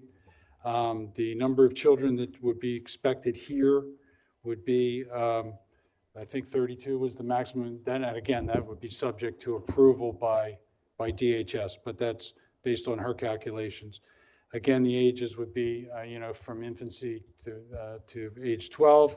Hours of operation would be from 6 a.m. to 6 p.m. Again, there's 6 total employees, no more than 4 are on at any one time. There will be meal service. The safety measures would be in place as required by DHS. With that, I would offer the exhibits that we've put up for adoption and ask if I can have her affirm that testimony and offer her for any questions that the board might have. Please. Okay. Ms. Mulva, you were present to hear my recitation of your testimony? Yes. And if you were to give the testimony, would that have been the testimony that you would have given? Yes. And everything that I said was true to the best of your knowledge? Yes. Okay, thank you. Please. Sure. A few brief questions before the board opens up. So how many children would you expect to this facility to serve at any one time? And if you can speak into the microphone, I'm sorry. Yeah, please. So actually, each child is permitted 10 hours a day. And I'm open from 6 a.m. to 6 p.m. So each child that comes in, if I have parents that work from 8 a.m. to 6 p.m., the children, I will have about maybe, like right now, I do have like 20 children from 8 to 6. And then from 6 a.m. to 2 p.m., 3 p.m., I usually have like maybe like 21, but it depends on the time the parents goes to work. So it's all based on their work schedules. So I guess my question is, if you're offering to limit the amount of employees to no more than 4, I understand you have to stay in ratio. So I'm Yes. curious if you're going to be capping the amount of children in the facility at any one time. So most of my children, right now, I have about maybe 15 kids that are in school, and their ratio is 10-1. So this is one of the reasons why my staffing is that limited right now, because I'm going by the ratio and stuff. It's 10-1 for the children that's in that before and after school. Now that they are at the building, it's still 10-1. Now my babies are 4-1. So usually, right now I have only 2 babies. So I usually put like maybe 6 children in their room or 8 children, because I have to go by the baby ratio when the babies are in the room. So if I put extra 6 kids in that room, I have to have 2 staff in their room. So I usually just work my schedule out and my kids ratio in a way that the babies ratio are kept and the older kids ratio are kept. So based on the staff that I have during the day, I do my calculation. Children above 6 years old are 6-1. I move them on the other side so that I don't have to interfere with the baby ratio. This is the reason why most times I have only 4 staff. Because like right now, I have only 2 babies. So all I have to do is add 2 extra kids to that baby to keep their ratio. And all the other kids can go to the older side where I have the ratio separated and it's even. Now, you mentioned your hours would be 6 a.m. to 6 p.m. Yes. Is that only during weekdays, or do you have any weekend hours? Just weekdays. I'm only open Monday to Friday. And I noticed on Exhibit A9, which is your proposed floor layout, are you proposing any outdoor play area or no? Yes, I am, but I cannot do anything until the variance are changed. Then I have to come back to Josh, where he can come and tell me where I can put the fence. Because I want to close the area out, because we have a big space, but at the same time, for safety issues, I want to close it up so that they have a safe place to play. But I have to get the variance changed first before I move forward. Thank you very much. So at this point, I think the board most likely has some questions for you. So you mentioned that you have 4 parking spots. So I'm looking at Google, I'm like looking at the satellite image, and you have 4 residential properties adjacent, right? Like, are those 4 properties that are next to yours residential? Yes, they are residential. They're residential. Yes. And the 4 parking spots that you're talking about, you're presuming that they're going to be in that one lot that serves all of those other residential units, right? At least that's, unless I'm confused. So every house has 2 parking spots, only mine has 4. So it's a parking spots in front of everybody's house. Oh, I see. Everybody Okay, own there their must own be, oh, okay. Parking spots. They look like common parking, but the parking spots are actually on the lot.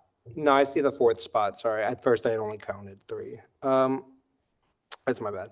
I guess my question also is the expectation that those 4 parking spots would be used for pickup and drop off? Yes, Do you have any plans, like in agreements with the property owner to mark those spots? I'm the owner of the property. Oh, okay. So then, then that makes it easy. So would you be well, for the parking lot, like do you own like are you able to do maintenance on that parking lot?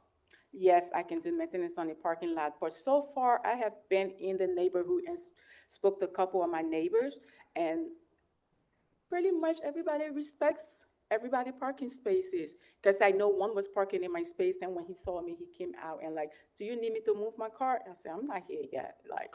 I understand. We probably would ask that those parking spots would be marked and designated just to avoid any confusion. You know, because next thing you know, you get people complaining and Okay, I'll chaos. do that. My other question is Sorry, can I piggyback off Yeah, that go for it. question? How do you, so I understand that, I guess you have a good relationship with your neighbors now, so I guess you're living there now, or at least you're going around there and meeting the neighbors. How do you plan to police that, right? Because right now, everyone there lives there, right? And so it's easier to sort of be friendly with someone you see every day and navigate. How do you plan on policing where people park? Because So, I'm sorry. So, the goal is like what I do right now where I am. I have a memo written to all my parents indicating where they can drop their kids off. So I'm gonna have 2 locations for drop off, the side of the basement door and the front door, whichever they chooses. But I'm also going to also put a memo up, and I usually talk to them and let them know these are our designated parking if you come and park, and make sure they don't park in other people places and stuff. And so far, all my parents has been great. They all talk to me, and we all work together, even where I am right now. I did have a follow-up question. So you mentioned prior that it was the downstairs floor that was just the commercial. You're planning on turning the entire now building into commercial usage, correct? Yes. Okay. And you mentioned, I know it's not technically in this application, but like I can't help but ask about it. You mentioned the outdoor play area. Did you have an idea of where you were planning on putting that? So the outdoor play area, we have a big, the property is sitting on a 5,000 square foot lot. So, and the entire building going up is like 2,000 stuff. So around me, around the property that I own is about 3,000 more square foot. So the goal is still, once I had gotten approved, to get the township to come up and let me know how far I can put the fence, so that I'll be able to put a fence out before I do the play area. But like you're planning the Lansdowne Avenue side? Yes, in the Lansdowne and the Cedar Lane, Yeah, okay. because I have a space, their whole space.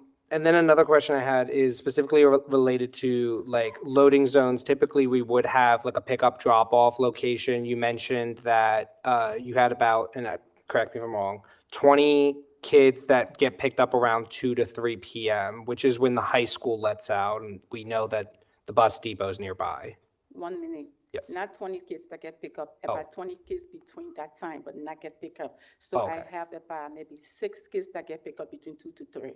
Oh, okay. Okay, cool. Do have, you talk about the school buses? Well, no, if it's only 6 kids, then that nullifies the question. I was concerned about 20 people coming to pick and drop off no, during no. school bus hours. So after nap ends at 3 p.m. Between 3 p.m. and 6 p.m. when I close, people are picking up every hour. I have like 6 going, like 3 going and stuff. So it's not all at once. Okay. Okay, I'm gonna have some follow-up questions, but I'm gonna pass it off.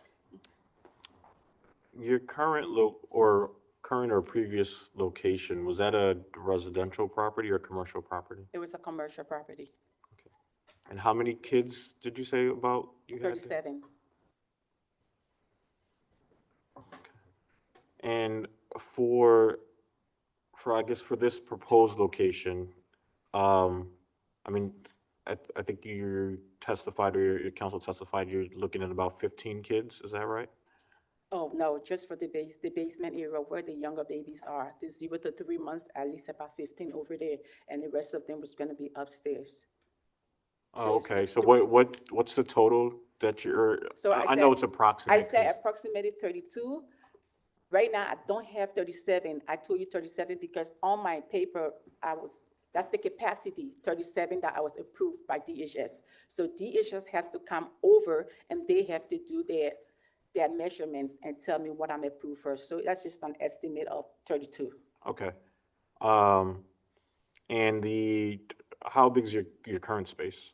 My current space, what can I say? So Approximately. I've been there since 2019, and it was a great space. But I have had so many problems every year that I've been there, and my landlord is not helping me out. And this year was just really, really bad. So I've been looking for property since last year to move the children where I'm able to fix myself and make it more safer for them. Like the winter was a mess for them. It really, really was bad. I'm sorry for my expression, but it was really bad for them. During the summertime, the air condition is not working. I had to put in a wall unit. Many times I contacted him. We had fire coming out of it. He wouldn't do nothing. I took upon myself, fix the play area in the back of the commercial building. He came there, there's trash, everything there. They put trash there. They did some work because he has multiple of commercial properties on there. They did some work and I've been behind him. My children cannot come out to play except I put them in a van and take them to a park, which we can't do every day. So these kids are stuck in the house, not in the house, in the building. And so the children needs to come out. So at this point, I'm just safety issue. There was a bad car accident, which I know accident happen anytime, but the building was hit real bad and the front is shaking where it just put heat and cold air in. I recorded it and I sent to him. They did nothing up to now. I have a flood in the basement. I'm on the second floor. There was a flood in the basement because the tenant moved out. I contacted him, nothing. He came and found a way and he used the suck pump and suck it up. I didn't even know there was a flood. I walk in the building, it was smelling like all mold. I had children in there. I had to come, call him. He sucked the water out, but seriously, the entire place was stink and smelling. And I have pictures of it. I stood in the water telling him it was all the way up to my knee. Like, hey, I'm standing in this water. Up to now, he hasn't done anything. Financial-wise, I'm being put through a lot because I had to make a payment for the tenant that was downstairs that moved out because she refused to put a water bill in her name, and the water bill runs in the building. So she left me with that bill. He refused to assist. So it's just so much stuff that has been going on that I feel that financially I can use this money for the children and do more stuff for them instead of spending on his building. Yeah. So Your previous building is basically in disrepair and it's not adequate. no. I understand that. But if you don't have an exact number, that's fine, but about how big would you say that building was? It's about 2,800 square foot. So this is going to be a smaller space than It what is you're small. used to? Okay, 2,300. okay. It's a little smaller. Does your building actually have like any type of fire escapes actually on the street side? I only see one staircase, is that correct, inside the building? You mean the building I am right now? No, or no, the new house? one, sorry. The new building, so if we only have the front entrance and the side entrance. Okay, There's two entrances. but there's only like one staircase up and down? Yes. Okay, yes, yes. okay. This is a question. What was the property that you're currently at? 6910 Market Street. Thank you. Is that the right thing? 6790. I'm sorry, 6790, yes. 6790. Gotcha, Market Street. thank you. And I'm on the second floor. Can you talk a little bit about, so the zoning code provides I'm sure you're well aware that home daycares exist, right? And so, and the zoning code sort of provides for in-home daycare or that kind of business model. Could you talk a little bit about like why you're not applying for that use since it's a residential home as opposed to seeking a variance to put a commercial daycare framework as opposed to If the I- use that we have for that kind of If I property? can start to answer that and then I'll allow her. The home use would, one, require that she live there. And she- Oh, I thought- and- oh, And it would be limited to, I think it's 5 or less children. Yeah, 6 or less. Yeah. Right, 6 or less children. And, you know, she sought out a property of this size because of, you know, the size of her clientele. Recognizing that this, you know, this does not, you know, fit under zoning. We recognize that, and that's why we're here. But we indicate that because the property, because it's located on the end, because it, you know, it has this space outside, because it's surrounded on all other sides by the commercial uses, that this would be an appropriate place for this. We do not believe that there'll be any negative impact to the neighborhood because, you know, again, this is the only traffic they're going to get is pickup and drop off. It's not a matter of, you know, constant customers, and it's not open at nighttime. And so there's none of those impacts. Most of the time that they will be there, the other people on the street will be at work and not home. And again, you know, it did have commercial use in the past, recognizing that it was only, you know, the first floor previously. This is kind of a follow-up to the fire escape. Would you be amendable to like seeking out the construction of some type of a fire escape on your 3rd floor? Just because, I mean, you're talking about having about, what, 10 children on that 3rd floor at any given time? And then on your 2nd floor, like you have, was this six kids? And then in the basement, 15. You have your front door entrance, but you're like, I mean, it could be a lot of people, like, and it's just for like a fire evacuation, since it is such a small space. Would that be something that you'd be like amenable to? Yeah. Okay, thank you.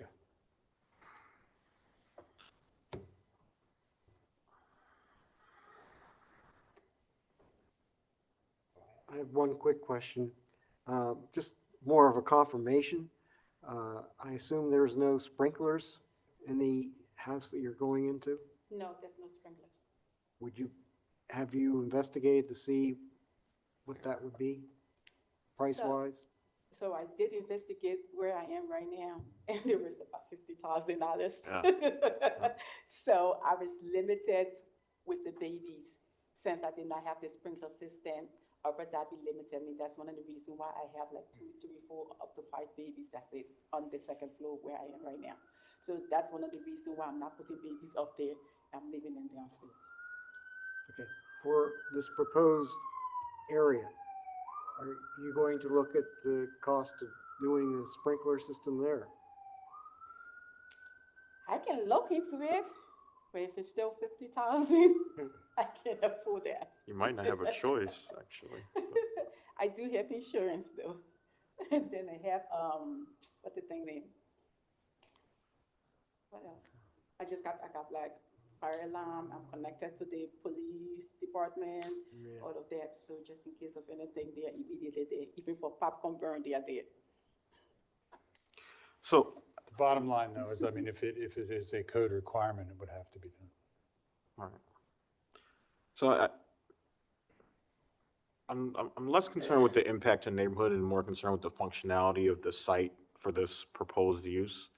And so my question is about, there's an existing, or is there, I guess, still in that existing deck, is that still part of the property? The deck attached to the 2nd level? Both of them are still there.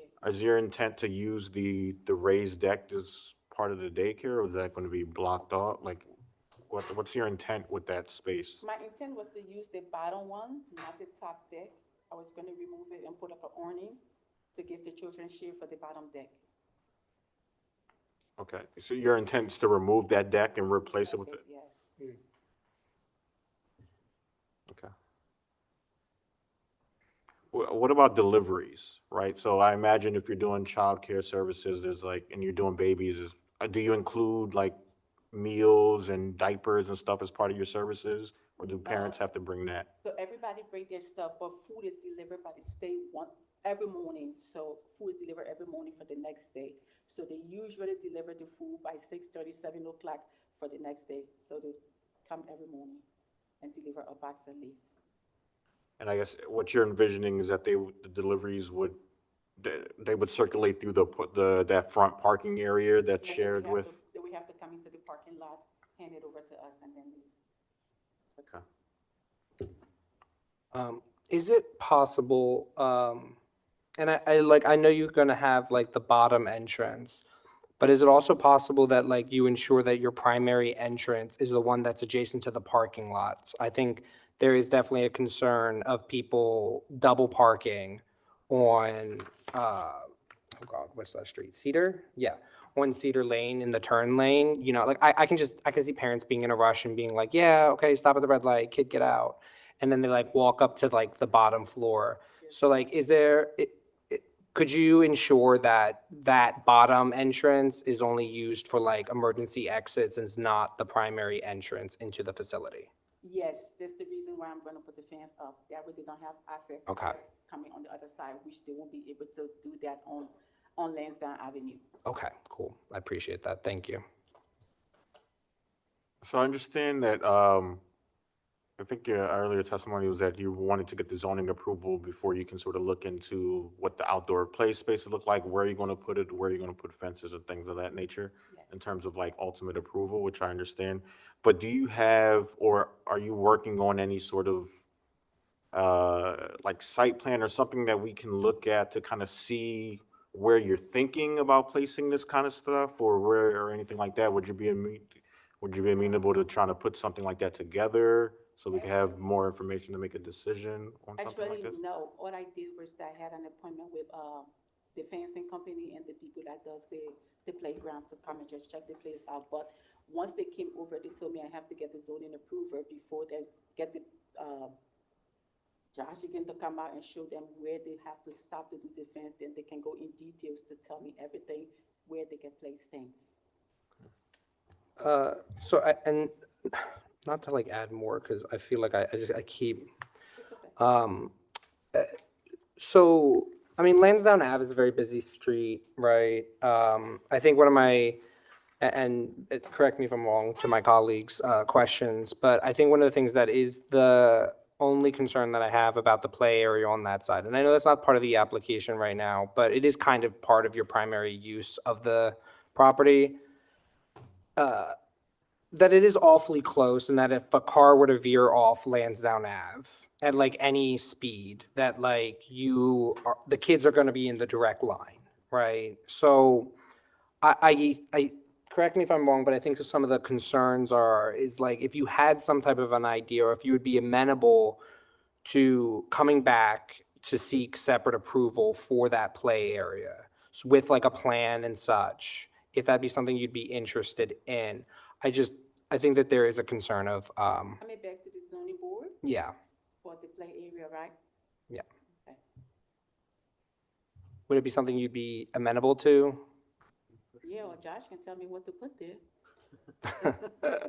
Because I know there are other places they have the big poles, and they tell you to put the poles there to black. Of course. Yeah, so Like- that's like something that bollards. don't do Of a lot course. poles. Well, but that's what I'm saying, like, right, like to ensure the safety and make sure that the operations of the facility, if we were to grant such a thing, right?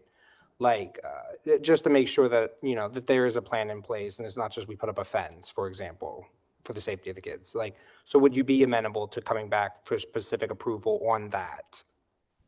Yes, I can come back for approval from that. But I'm asking you, is it possible that Josh can implement that and I do it? Because I know at the first place I was, the zoning officer that came out, he told me exactly what I needed to do for safety, what I needed to cut a gate, I needed to do this before they actually got it approved for me to start the daycare. So I won't start there until it's actually totally done and approved by Abu Dhabi. Okay. Okay, thank you. Josh, she would not be required to pay an additional sum over what she's already paid. If she continues to next month and adds that to the public notice, no. Okay. Assuming something needs to be added. If it were denied or approved and then she were to come back separately, then yes, she would need a new application. Thank you. Are you envisioning it as perhaps a condition of approval, that the use would be approved conditioned upon an approved play area or something like that? Yeah, I mean, like, and I don't want to get ahead of myself, right? So like, I can't speak about like how this decision's gonna go, right? Yeah. Like, I can't. Understood. But I think what the conversation is specifically related to that as like an accessory use, since it's not in the plans that I'm discussing right now, right? Right. So, and I mean, I leave that up to you all, right? Like, if that's something that you want to discuss, if you want to come back with something and include it, or it can be something that is a conditional. I mean, it also including like, you know, like we discussed, like the fire escape, I think is important as well. But I like I said, I leave it to that. I'm asking, can it be a condition once it's approved by the zoning board or Josh or the inspectors, what I needed to put there before I can move in? I don't have a problem with that. Oh, I mean, you can move in, right? It would be more associated to the play area. If I may, so this board, if it were to grant an application, it can grant certain conditions on that application, but irrespective of what this board does, obviously you would have to comply with whatever the township dictates with regard to actually pulling permits and moving forward with your business. But with that, does the board have any further questions with regard to this application? Okay. Is there any public comment with respect to this application? Seeing none. At this point, I think it's appropriate that we close the record, and I believe the board will retire for brief discussions as to this issue in executive session. Thank you. Thank you, thank you.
All right, the board has returned from a brief executive session and discussed legal issues related to the present application.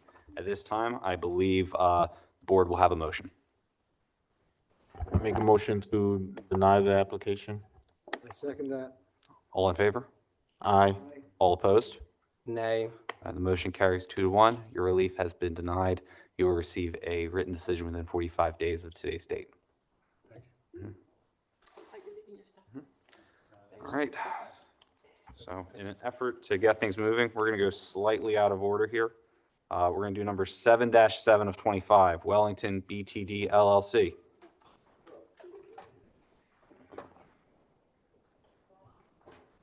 You hit the lottery. Yes. Pleasant surprise. All right. Is there any member of the public who is here and would request party status with respect to application 7-7 of 25 for the property located at 400 Beverly Boulevard? Seeing none, we're going to mark a few exhibits here. Exhibit ZHB1 will be the application package. Exhibit ZHB2 will be the proof of posting, and Exhibit ZHB3 will be the proof of publication. Good evening, Mr. Chairman, board members, and solicitor. Peter Milonis, representing the applicant Wellington BTD LLC, and the principal member of the applicant is here standing to my left, Demonique Hoyle Robinson. To start, I do have the packets to hand up to the board, if I may approach. Perfect. Why don't you come on up?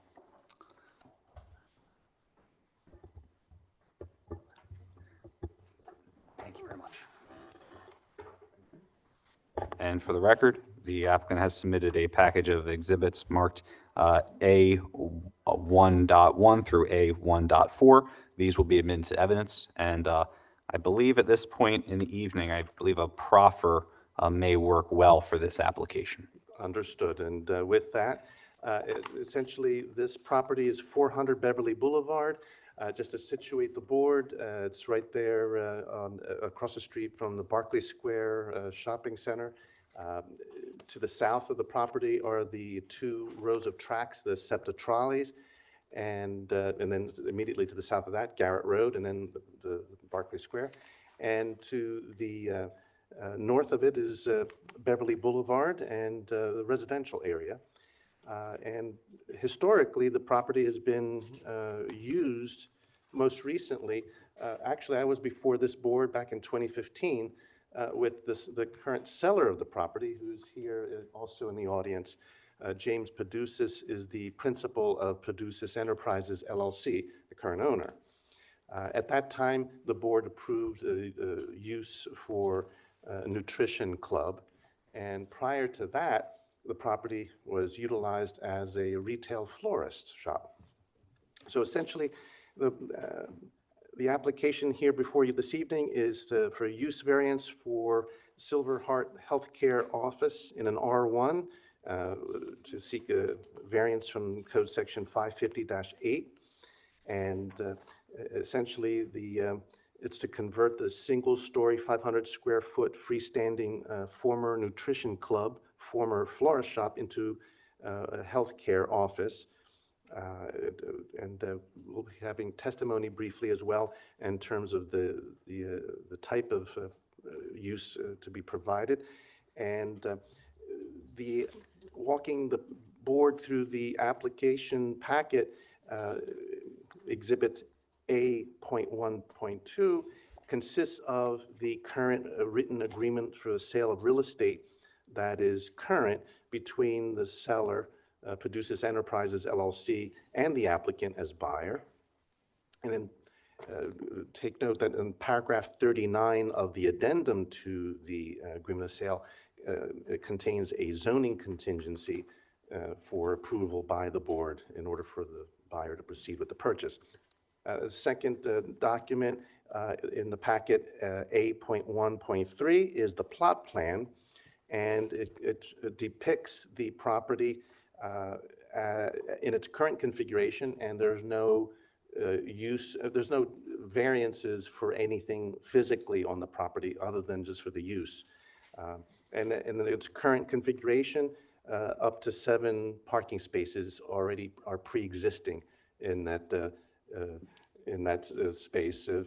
although, Mr. Chairman, I noticed is perhaps questioning that number, but physically, there's a good number of spaces, and you'll see from the use, the proposed use, that that's well satisfactory, and that's, there's no requirement for a variance from that. And then lastly, the application packet contains 8.1.4, all of the photographs of the exterior of the premises at issue, and in its current form, and showing from each side of the property. Essentially, the proposed use is for exceptional home health aid and companion care, is what is going to be utilized at this property. It's going to be office space. The intended hours of operation and days of operation are, it'll only be open 4 days a week, Mondays through Thursdays only, no weekends. And the hours themselves of the operation will be between 10 a.m. and 5 p.m. during those 4 days. In terms of the number of employees that are anticipated to be on site, only 4 or 5 at most at any given time. And historically, the applicant has another office in Philadelphia with this very same type of use, and they historically only maybe 25% of their clients visit their office at any given time. The majority of their business, 75% of their business is by phone and internet, online. And essentially then, with that, if I could have Demonique Hoyle sworn in, please.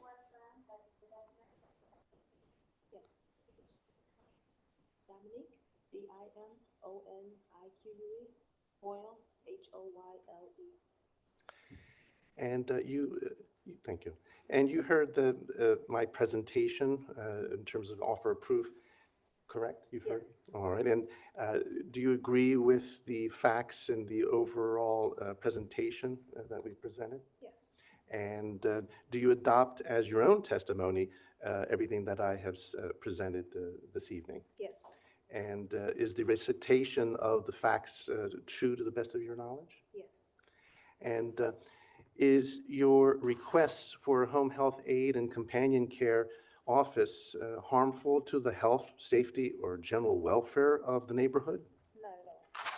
Is your request suitable for the property in question? Yes. Is your request designed, the property designed, constructed, and operated and maintained so as to be in harmony with and the appropriate in appearance to the existing or intended future character of the general vicinity? Yes. Is your request in conformity with all applicable requirements of Section 503.2 without the need for any additional variances? Yes. And pausing just on that point, in terms of signage, there's pre-existing signage on the exterior of the building, right? Yes. And there's no need for any type of variance in that regard. You're just going to utilize the pre-existing space for the signage. I am. And if you can see by the photographs, the signage is physically on the roof of the building. Yes. Is your request for home health aid and companion care create any unreasonable traffic conditions? No, not at all.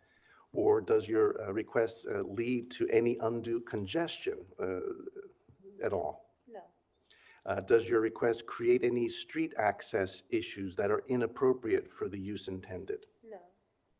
Is your request designed in such a manner as to be respectful of the natural environment and not cause any avoidable environmental damage? Yes. Is your request suitable for the proposed location and so that doesn't place any undue burden on the public services like the police or fire protection or public water or sewer or public schools? Correct. And finally, does your request create any type of financial hardship or any other condition being created on the property by the applicant? No?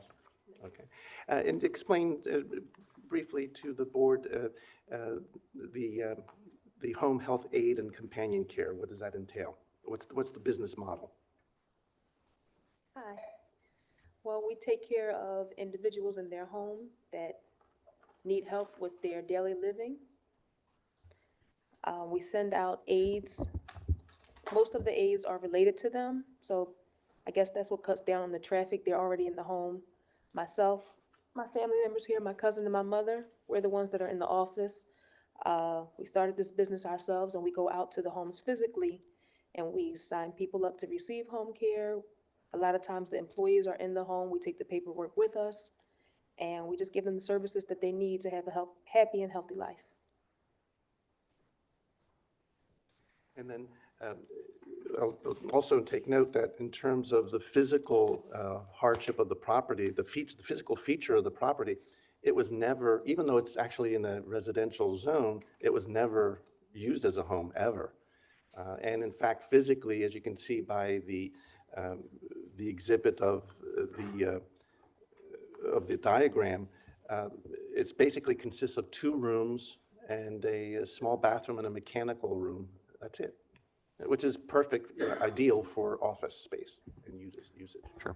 Question, in addition to the office use, is there any accessory storage of equipment or supplies or anything like that on site? Well, there is an existing shed in the parking area. It could be conceivably used for storage of records, filing cabinets. But the other than, Could be, we don't really have that much stuff. Okay, that was my only question. Does the board have any questions for the applicant? No. All right. Is there any public comment with respect to the application for 400 Beverly Boulevard? All right. Seeing none, at this point, I believe we'll close the record, and it will be appropriate for a motion from the board. I'd like to make a motion to approve. Second. All in favor? Aye. Aye. Thank you very much. Congratulations. We'll be sending you a formal written decision within 45 days. Have a good night. good evening, thank you. All right, so at this point, we're going to go to application number 7-2 of 25 for Sadiq Muhammad.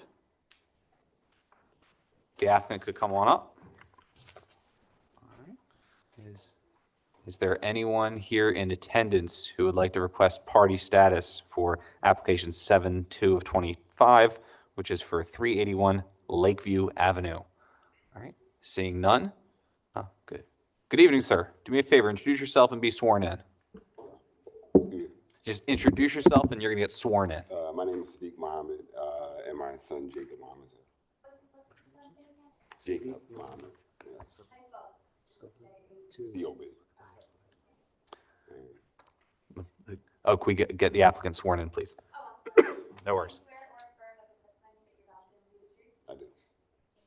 All right, so real quick, we're going to introduce a few exhibits here. ZHB1 is the application package, ZHB2 is the proof of posting, and ZHB3 is the proof of publication. Mr. Muhammad, we appreciate you waiting so long tonight. Do me a favor, why don't you tell the board what you're trying to do? So first of all, please excuse me for any procedural mishaps. I'm new to this process. Just a little small introduction because it's a project we're planning to do at our house. My name is Sadiq. I'm an aerospace engineer with Boeing. I operate a home renovation business. My son Jacob is currently graduating from high school. Darby is currently in college, and also opened up a company that he owns and operates for this renovation. What we're seeing here is we're proposing a project that's in a home. My nephew Salim is here. He's a structural engineer graduate. He actually did this project last year. This was just only a garage that he did with the Yaden Borough. So I was just on that process with them, going through the process. I don't believe that process required any variance or anything, but it was just getting familiar with being able to build this project or build something to go through that process of building. A little nervous here. So I shared those backgrounds, that long introduction, just because I wanted to demonstrate our understanding of the responsible construction process and the zoning compliance and the reason why we actually decided to come through this process. Our intention, if we go to the the backyard. My son currently goes to college. Last year, he was more full-time. This year, he's back and forth. And our intention, what we hope to do is to add a one-bedroom additional unit in the back. Because of, if you look at our backyard, starts where those blue chairs is, and then we have a garage on the right-hand side. We had to go through two processes. One, get I believe is an exception to extend our garage space, and then also to add the ADU, which normally, I believe, if I remember correctly, it needed to be the same size of the current. Maybe I should follow by. So that was our process. We have enough space back there. We researched what would be required, and we kind of wanted to express a few things about it. We talked to some of our neighbors. We don't believe this project will have any negative impact on the neighborhood. We believe that the proposed changes will have a positive impact, and it also aligns with ongoing property upgrades. Some people have a larger garage down a block, and it kind of goes in line to with some of the things that they're doing. And they also have some standalone structures. We also are considering to maybe put a privacy fence if it helps to be able to not negatively affect. In fact, we believe that these will improve the conditions for the adjacent properties. One of the things he actually showed up there was our driveway where our adjacent neighbor, we know he has a problem with the cracks and its flooding. By us actually doing this project and doing some excavation for plumbing, inherently we would have to replace the driveway, which would also benefit the neighborhood and also our neighbor by that process. Also would open up some space for an additional parking on our block. Everyone shares driveways, multiple cars. By us having that area, where the way we have it set up, it would be an additional parking spot that will save one from the street and also benefit neighborhoods.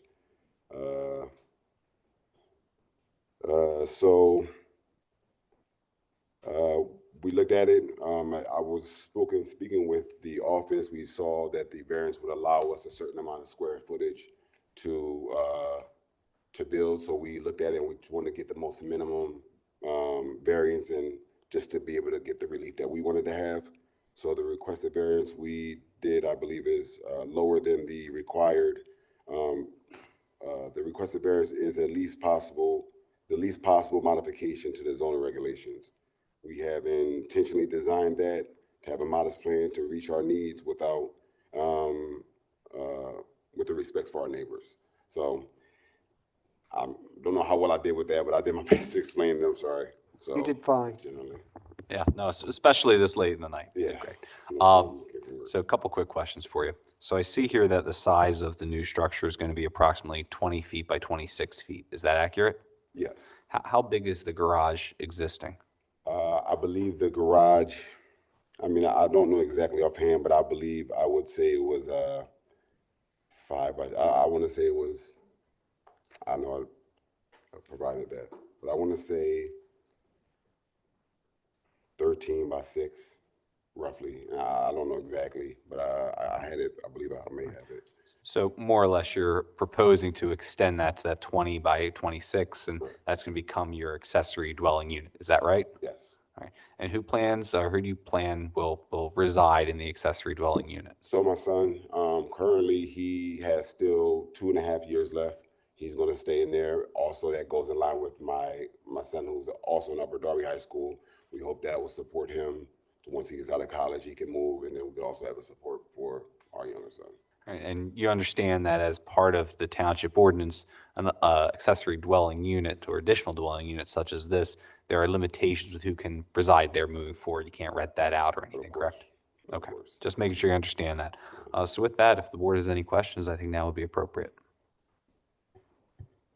I just want to confirm, are you increasing the height of the structure? I don't see anything in here about height. Yeah, so there's still, we are going to increase the height by a little bit. We're not reaching, I believe, what our max is, nowhere near it. It's still going to be a ranch style one, and I believe we're going to do a flat roof with a slight incline. So we're not looking to go anywhere near, I believe, what the max is. Okay.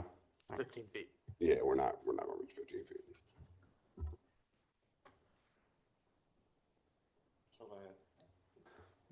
Any further questions? Just a second. Did have one.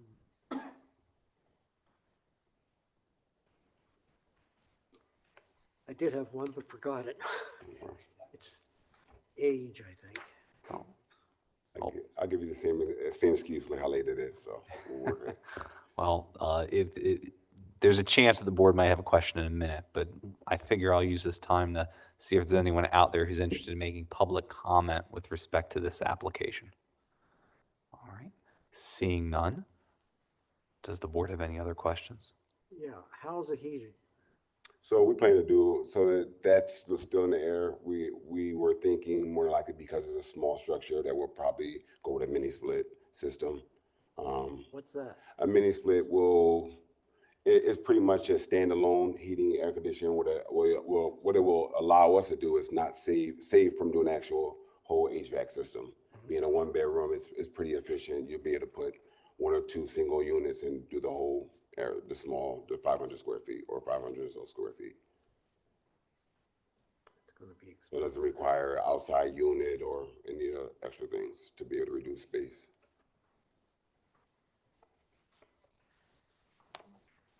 Go ahead. All right, so at this point, I believe we'll close the record, and I think it would be appropriate for the board to make a motion. Make a motion to approve this application. Second. All in favor? Aye. Congratulations. You'll get a written decision within 45 days. Have a good night. Thank you very much. You too. All right, so moving right along, we're going to do 7-3 of 25, application for 112 Glendale Road.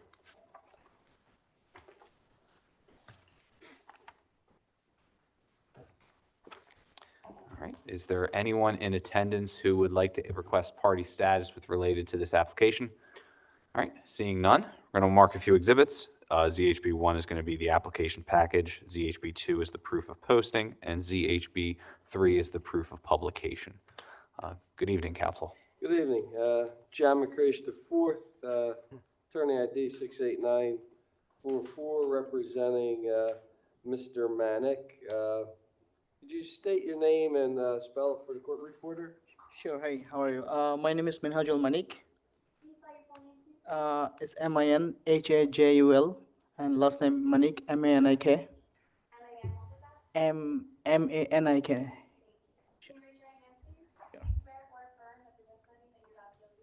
Yes. He has a couple of sketches and Perfect, I'll take them. pictures that A1 to A5. Good.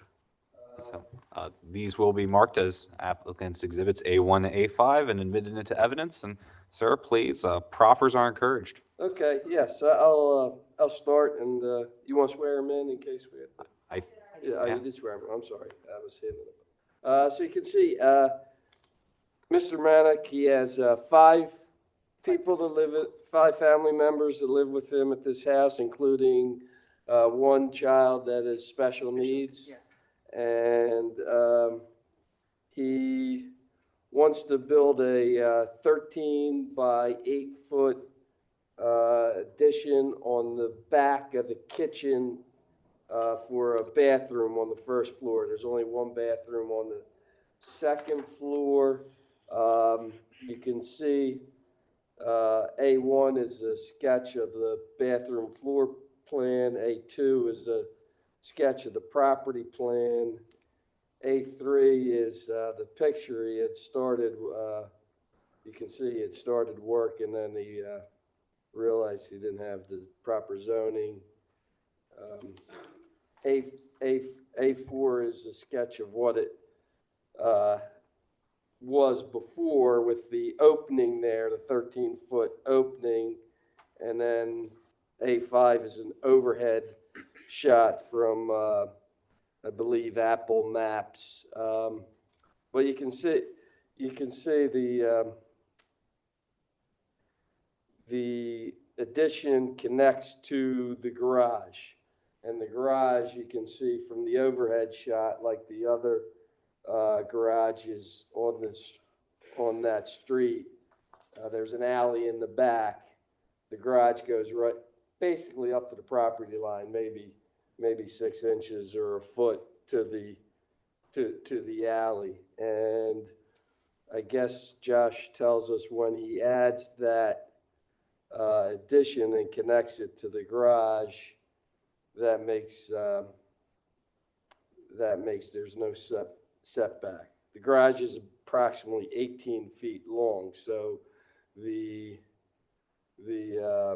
bathroom is maybe 18 to 19 feet from the alley, but because it connects to the garage, there's zero setback. I guess the other item was, I guess, the accessory building within 3 feet. But again, we're talking about 115 square foot bathroom that he really needs for the family and for the special needs child. Yes. And Mr. Manick, if you had anything you'd like to add, or if the board wanted to ask him any questions, that would be fine. Yeah, I want to add something. Sure. So actually, I have like he said, I have a family member in my house, and the bathroom we actually really need. We have a bathroom in second floor, which is like using a lot, and especially my daughter, she's going to be 3 years. She is also heart patient. She cannot walk, so I need to and using same bathroom. And I have another son. He is 1.5 years, so they're like both like same age. Taking them upstairs and downstairs like at least 5 times a day is very hard for me and my wife. So I actually really need like a good bathroom, like all accessibility needs that can fulfill. So and my daughter always stays first floor. So I actually really need this bathroom. So I didn't know it could have zoning issue and all that. This is my first house, so it's my honest mistake. So when I realized that, I stopped right away and came to him.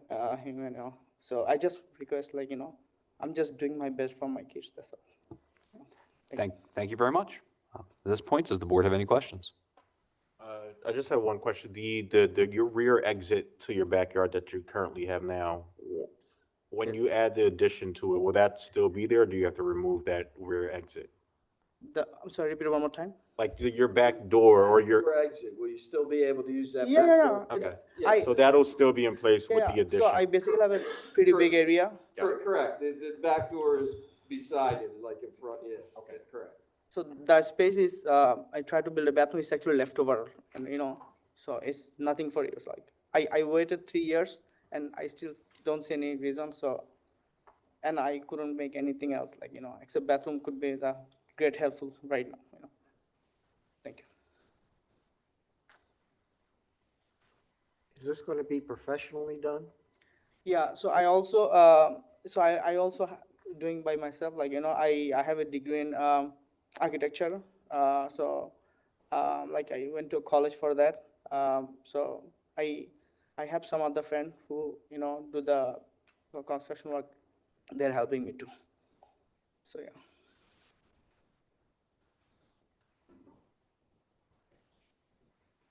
And all this drawing I drew by myself. Sorry. All right. So at this point, would there be any public comment related to this application? All right. Seeing none, I think it's appropriate to close the record and see if the board has a motion. I'll make a motion to approve this application. Second. All in favor? Aye. All right. Congratulations. You'll get a written decision in 45 days. Hope you enjoy what is left of your evening. Thank you so much. Thank you. All right. Well, last but not least, we have application 7-6 of 25 for the property at 3205 Marshall Road.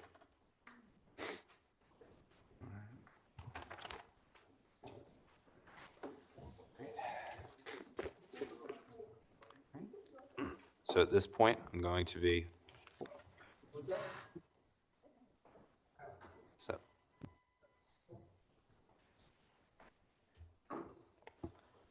So at this time, would ask if there is any request for party status, but we do have a request here. I appreciate Mr. Paul Rogers filling out the form here. So I see your property is at 3204 Marshall Road. Where is that in proximity to the applicant's property? Oh, here. Why don't you come on up and speak in the microphone for me? Not directly across the street, but if you walked across the street, we'd be one building up Okay. from the 3205. All right. So given the proximity of your property, I would recommend that the board grant Mr. Rogers party status for this project. Agreed. Okay. You have party status. Thank you very much. Thank Please you. have a seat, and obviously you'll be entitled to introduce your own evidence, even if that's just your testimony. And you can also ask the applicant questions when it's time, but I'll let you know when that happens. Okay. All right. So,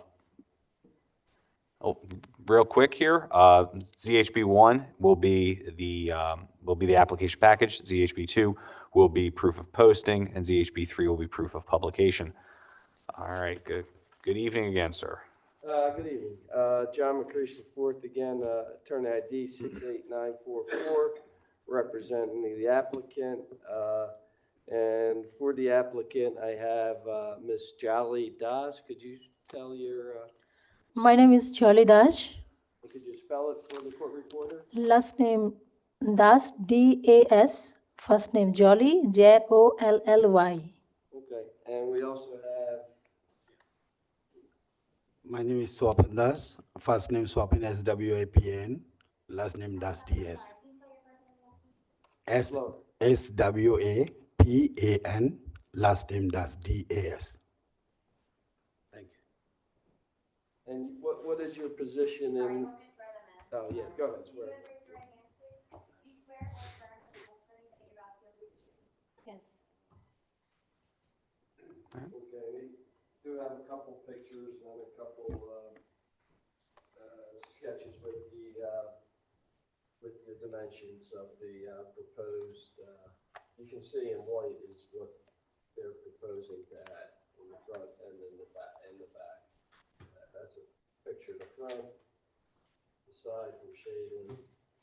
Okay, appreciate that. So, give me a moment here. So I have a collection of 4 black and white photographs and plan details that the applicant's marked as exhibits A1 through A4. I'll be happy to admit these into evidence, although I will say, Mr. Rogers, as a party to the case, you do have the opportunity to take a look at these. So would you like to take a look? Yes, please. Sure.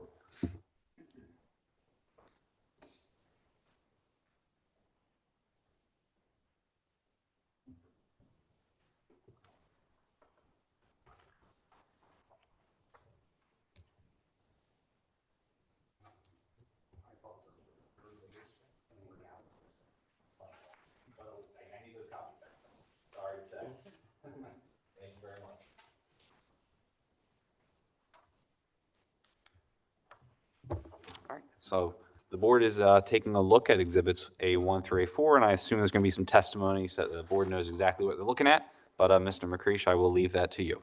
Yes, okay. So if you look at the first is a picture of just the property as it is from Marshall Road. A2 is just a picture of the property is from Shadeland. A3, you can see where they're proposing a fence along in the front along Marshall Road.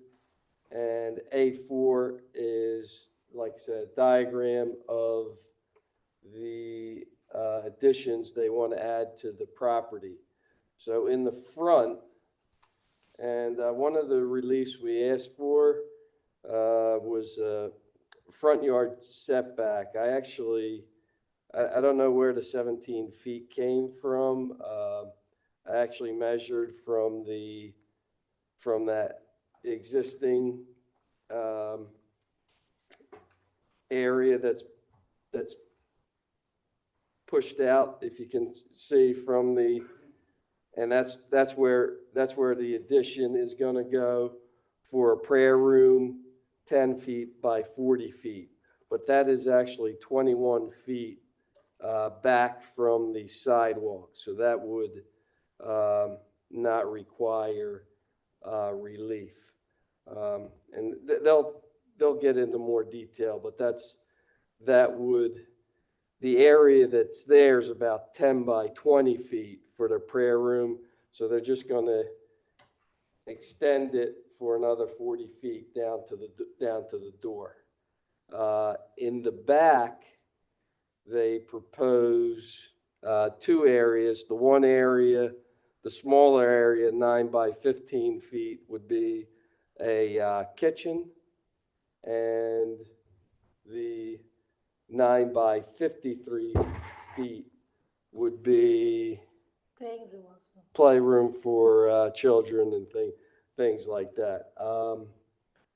The application says a 0 foot setback is actually, they don't have it surveyed. I was there measuring. It looks like there's about 14 to 15 feet from the existing building to the property line, and they are proposing to use 9 feet. So there would still be 4 or 5 feet of setback there. They required 20, but there would be some setback.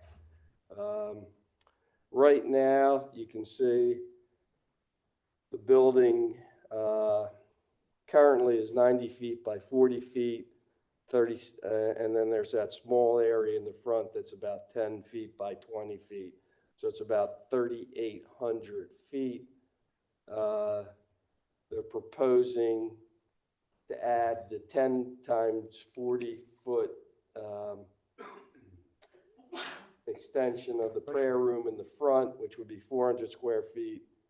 The 9 times 15 area for the kitchen, which is 135 square feet, and the 9 times 53, which would be 477 feet for the, what they call it, breakout rooms or rooms for the kids in the back. So that is, by my calculation, adding about 1,000 square feet to the 3,800 square feet currently exist.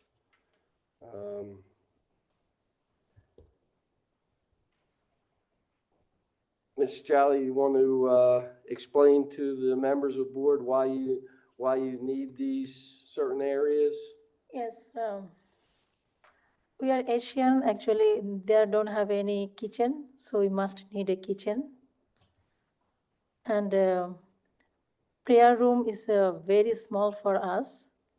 So, and we need we have lots of kids, like 35 to, because we are almost 35 families. So we have almost 20 to 25 kids. And So- what do you do there? We are this is our temple, Temple, and what kind of temple? Hindu religious. Hindu religious. Okay. And how many days a week do you use the property? Almost every day, but when event, all people coming. But every day, or like 5 to 6 people, we just take care, some praying, make some fruits. We call it's a prasad for if anyone visit. That's why just we attended 5 to 6 people every day. But when event time, like 50 to 60, almost 100 people we arrange. They came. It's almost evening time, like 5 to 8. Okay. And then I interrupted you. You said you were explaining about the kitchen, I guess, first. Yes, because we don't have any kitchen, so we are Asian. We have to cook, and our all family when event time we must serve food after praying. Okay. And then also in the back of the building, you want to add a 9 feet by 53 feet area Yeah. And what is, you said Yes, for when the even, children? or- yes, for children, because our praying time, when we arrange a big event, like a monthly 1 or 2 times. So kids, they don't have they just noise, running. So it's very disturbful for us. So that's why we need a master in that area. Then we keep our kids and someone, they take care. Okay. And then lastly, well, not lastly, but in the front, you have a prayer room. It's about 10 Yes. by 20 feet Yes. right now? Yes. Okay. Because So- our prayer room, actually, we separate our, we have, how can I explain, I know.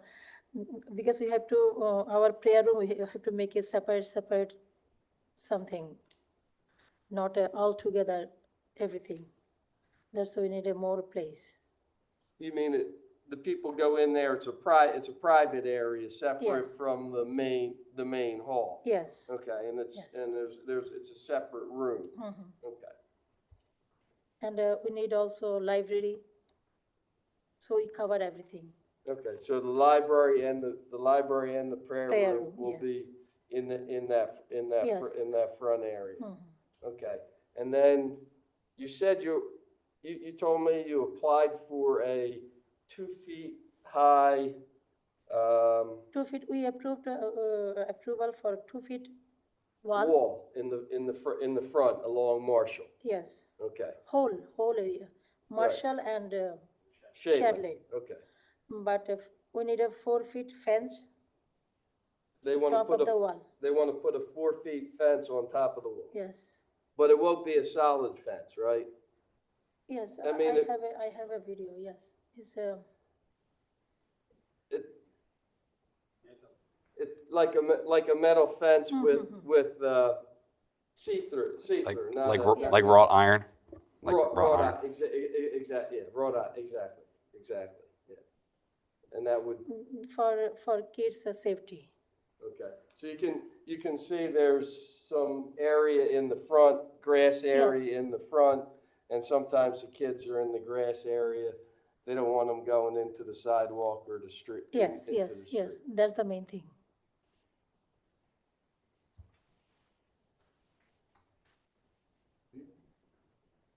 Why do they need it 4 feet high?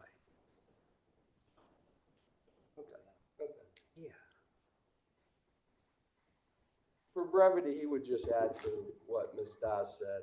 This is her husband. He helps her with Yes. with running the place. But if you have any questions, Ms. Dawes or the, Fair enough, and I appreciate that.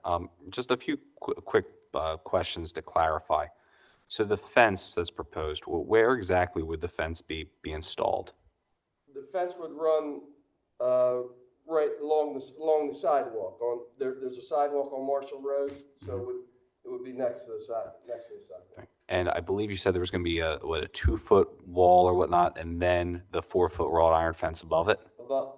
Right on top of the fence. All right, so that would create a total height of 6 feet essentially. Total height is 6 feet. That's correct. Okay. All right, does the board have any questions?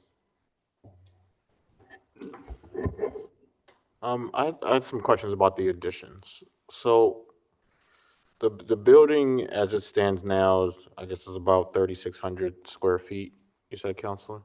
Or 3,800 square I feet? think maybe 38, I think, because Okay.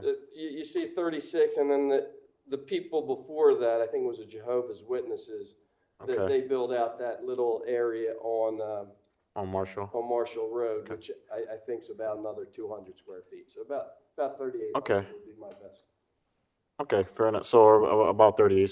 So the proposed additions are about, I guess, about 1,000 square feet of additions, which is an increase. So the building about a third, right? Or a little under a third? 25%, I Yeah. would say, yes. So I guess my question is, what's in the 40 by 90 feet now, and why can't, I guess, the applicant put a library, or what was the other thing, the proposed play Yeah. area in the space? Why can't that be built in the current building envelope?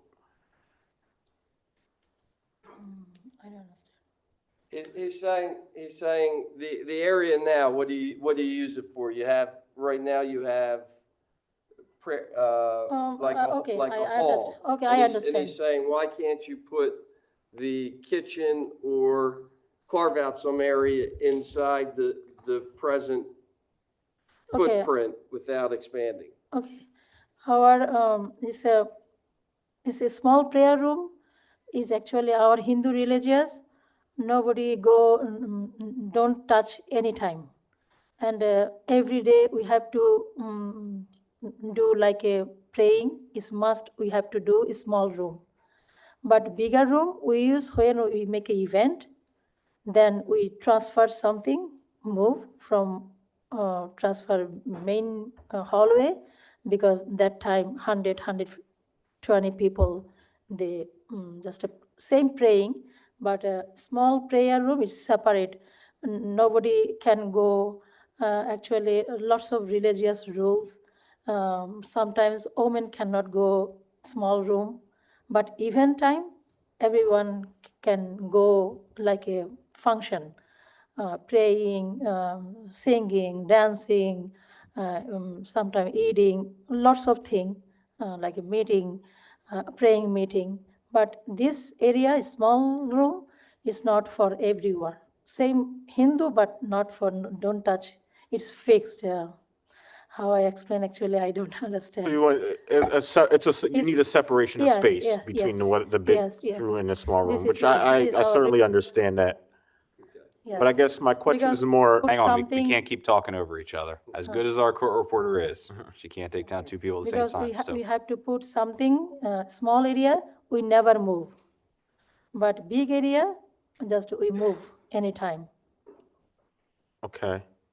I think the question was specifically, why can't you take any of the existing space in your existing building and maybe repurpose that space for a new kitchen or a new library space or a children's space?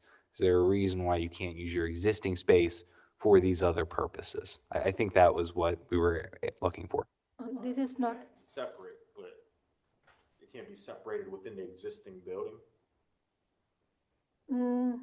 no, So, you can Can I speak? Can I explain to you?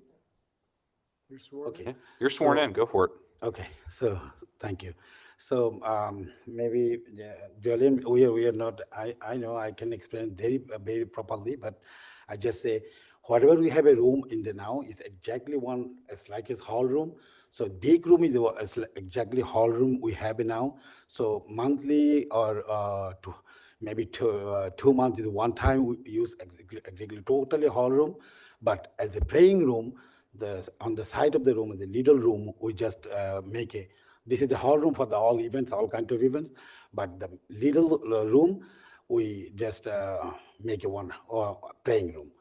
Number one. And number two, whatever we have is it's like a kitchen area now, and library room is very little.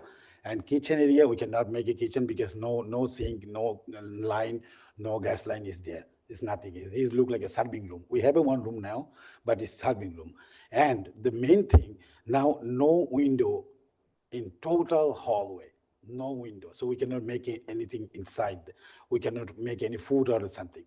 So we have to have, if we need it, to keep this building or keep the praying, the continue, our religion purpose, we have to have make something on outside. Otherwise, whole room is very bad smell when we make something inside because no window. Thank you very much. I have some questions related to the extension, the library, the kids' corner. I apologize if somebody's already asked these questions. It's getting late. But the extension on the back of the building, I mean, I know that's not what we're classifying as the back of the building, but it's the one that abuts somebody else's property. That is looking to be about 9 feet, correct? Yeah, it's nice. What is the current distance between the property line and the back of the building? Near about, okay.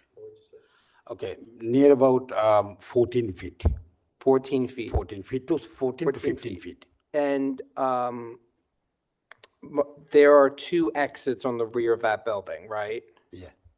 So, and what is on, I mean, I guess I'll probably hear from this later, so like probably getting ahead of myself. But is there any type of fencing on your neighbor's property currently? No. There's a, Right hand side, no, There's a small, stone fence that's very low, and there's a hedge. Hedge, okay. So you can barely see the, stone fence because it's low and the hedge kind of covers it up, but. So we're leaving about only a 5-foot clearance with, There'll be about 5 feet between the hedge to the building, correct? okay. I guess my concern is that's not leaving that much, especially for that rear exit, especially if you're dealing with hedges, they grow. So like, Well, the rear exit, so you can see on the plan where they're not gonna, there's gonna be a gap, so they're not gonna cover the exit. no, I mean, I see that, but like, they're still gonna have to go around the 5-foot clearance on any side, and that's not leaving much of a gap Correct, okay. I for, understand what you're saying. and especially like, because the whole point of those exits, I'm assuming, is like, you can exit through them. So if, you put that extension, you're taking up a lot of the clearance. So if you have like trash cans or something back there, people have to leave your building, you're not gonna have much space to do that. Have you confirmed or checked that with like fire code and stuff, that you're gonna be able to have enough space and clearance? Yeah, we do. We have actually trash area, we have a separate trash area in side of the building, the parking area. So next to the parking area, we have the trash area and all exit door is there. Whatever we make a plan now, all exit door we have already clearance. We try to make it something for the next to the exit road. I mean, in between the exit road. Yeah, because I mean, I sorry, understand the exit door. extension on the front. I understand that. Can you explain a little bit more, and this kind of like, I guess, piggybacking off of one of my colleagues, why the library, the kids' corner, and the breakout room specifically couldn't be built into the current existing space? You might have touched on it already, but I'm talking about the library, the kids' corner, and the breakout rooms, not the prayer room. Why couldn't the kids' room, she's asking, why couldn't the kids' room be in this space that's already here? The middle one? Right. This is actually, we usually look like as a conference room, or we have a meeting room, conference room, and the big, it's not for all the time, we cannot, because a lot of chair, so it's like a hall room, the hall room and conference room. So everything, we like 80 to 100 chair is there. So this room, we cannot allow for all the time for the kids go around here, and little room on the side, everybody praying for. Would it be possible, do you have any pictures that you could present? It would just help with clarifying, because we don't have any interior. Like, I can't see what the inside of the building looks like. On your phone or anything? You do? Yeah. Can you show? Interior, You'll have to send it to Josh, by the way, but. Okay. No, you can email? Yeah. Okay, so. Let me see.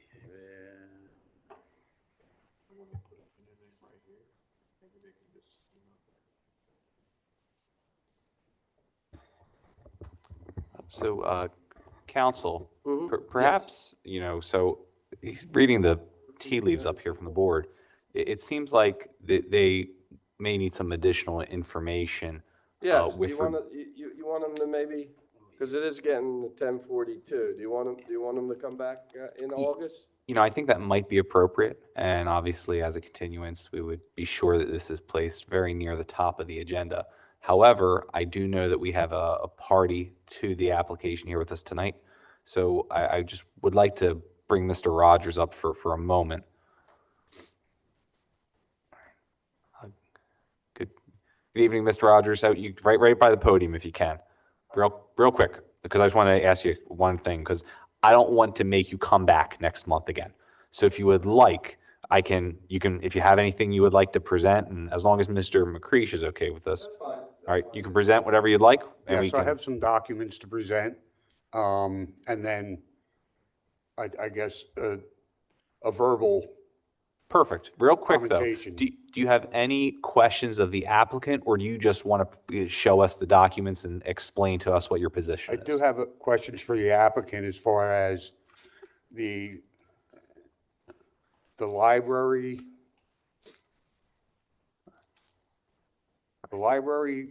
the deity room in the rear. All right, well, how about we do this? I know the applicant's looking for some photographs. Why don't we hold that off till next time? Josh, can you do me a favor, maybe give an extra, We'll get the photos for August. I appreciate it. Can we grab an extra microphone here? Because I think Mr. Rogers has some questions of the applicant.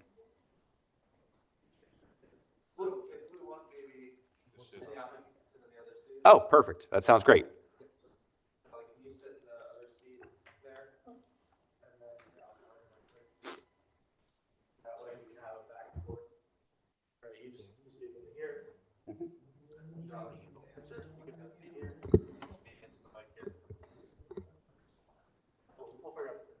I sent.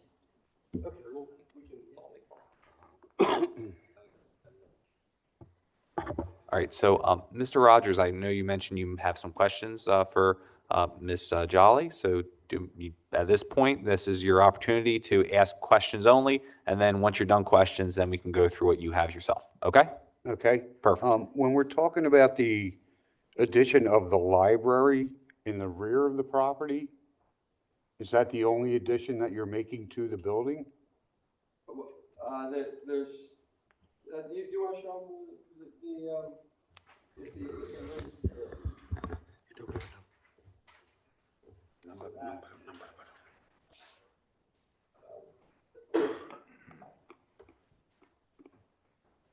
So this is the back. So this is Marshall Road. So there would be a 10-foot by 40-foot addition of the prayer room. Correct. And then in the rear of the property, the 9-foot by 15-foot be a proposed kitchen, and 9-foot by 53 feet would be the kids area that you discussed.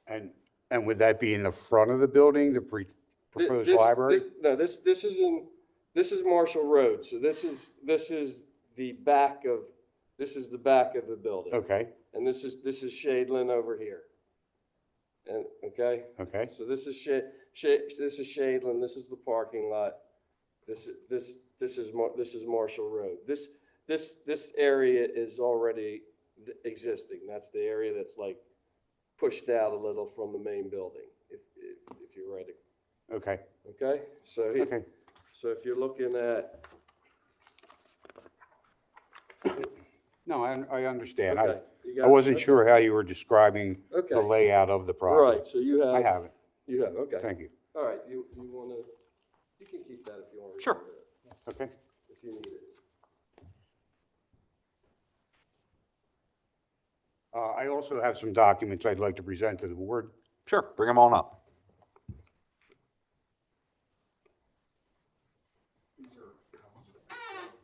You have one for council? Sure.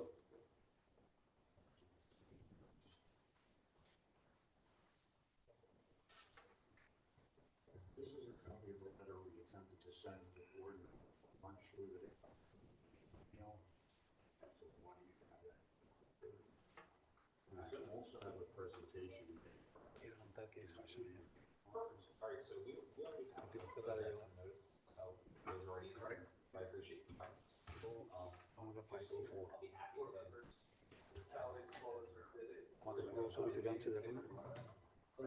Yeah, okay, he has a picture of the inside, so that's pretty much what it looks like inside. But we can get more pictures to you. And, yeah. No objection, and if you can see, so this is the front, and that's where the proposed, so he's just gonna extend this to there, basically, that's that. Then that's the front. I'm going to circulate these to the board. Do you need them for your presentation?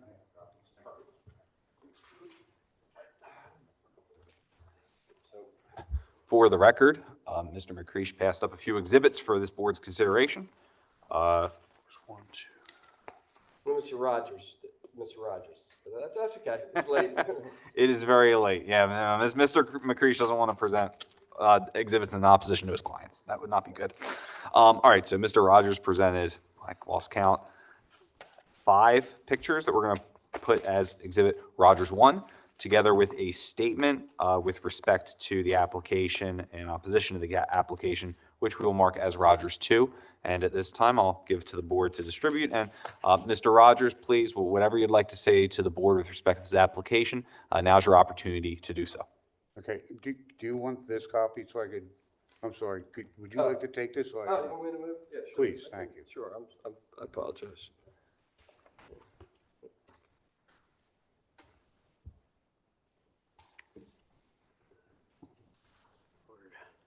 We were a little confused about the use of the property and the additional building space. In the rear of the property, the setback there, as you can see from the photographs, there's a sidewalk there, which we believe is for use for, I'm assuming, fire escape, whatever, where you can exit the rear of the existing building and go down the sidewalk to egress to the street on either side. Any addition to the building on that side would vastly limit the ability to exit that building. Also, you can see that there's an air conditioning unit and a couple other things at the end of that would also have to be moved, assuming apparently to the outside edge of the addition, which would pretty much eliminate the existing pathway through to Shadeland Avenue. We believe this presents a hazard to not only the people in the building, but the residents of the community. The other thing is that we also believe that the existing building was allotted. The existing building was allotted to be constructed there some 40-plus years ago, and we believe it was with the intention that they also have a minimum amount of parking spaces available. The applicants have been using that for tent setup, recreation area, which eliminates the parking availability and also diverts that parking to the community where there's already limited parking on street for the existing residents of that community. If I could just read from a brief statement that I have here, I think I can cover everything with this. And I'm sorry for my nervousness. Again, my name is Paul Rogers. I reside at 3204 Marshall Road, across the street from 3205. My wife and I have drafted a document that was sent to the board via email, which you now have in your possession. It refers to safety, traffic conditions, environmental issues, emergency response times, school and public transportation schedules, as well as the impact to the look and feel of our residential community. We believe the setback and building requirements were put into place for specific reasons. Addressing them individually, 550-9A provide a safe and healthful location for homes.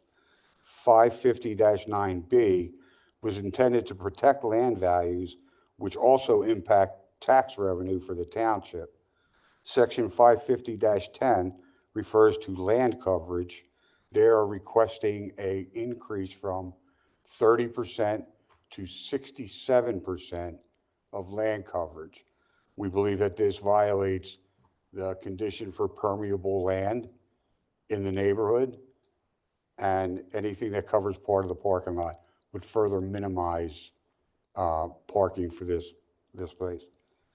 550-13 refers to low density.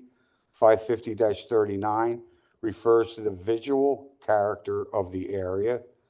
550-39B refers to the Postal Service, which states that no fence shall be constructed on the address side of a building. In other words, the post office has to, I guess, physically be able to see the front of the building. And I don't have copies of that actual statement, but it is in the code as far as that. 550-48-B refers to existing structures, and I'm not sure if they've met that with regard to adding additions to the property. This is not a minor request and have a huge impact on our community. It is not a request to place a shed on the property. And for various reasons,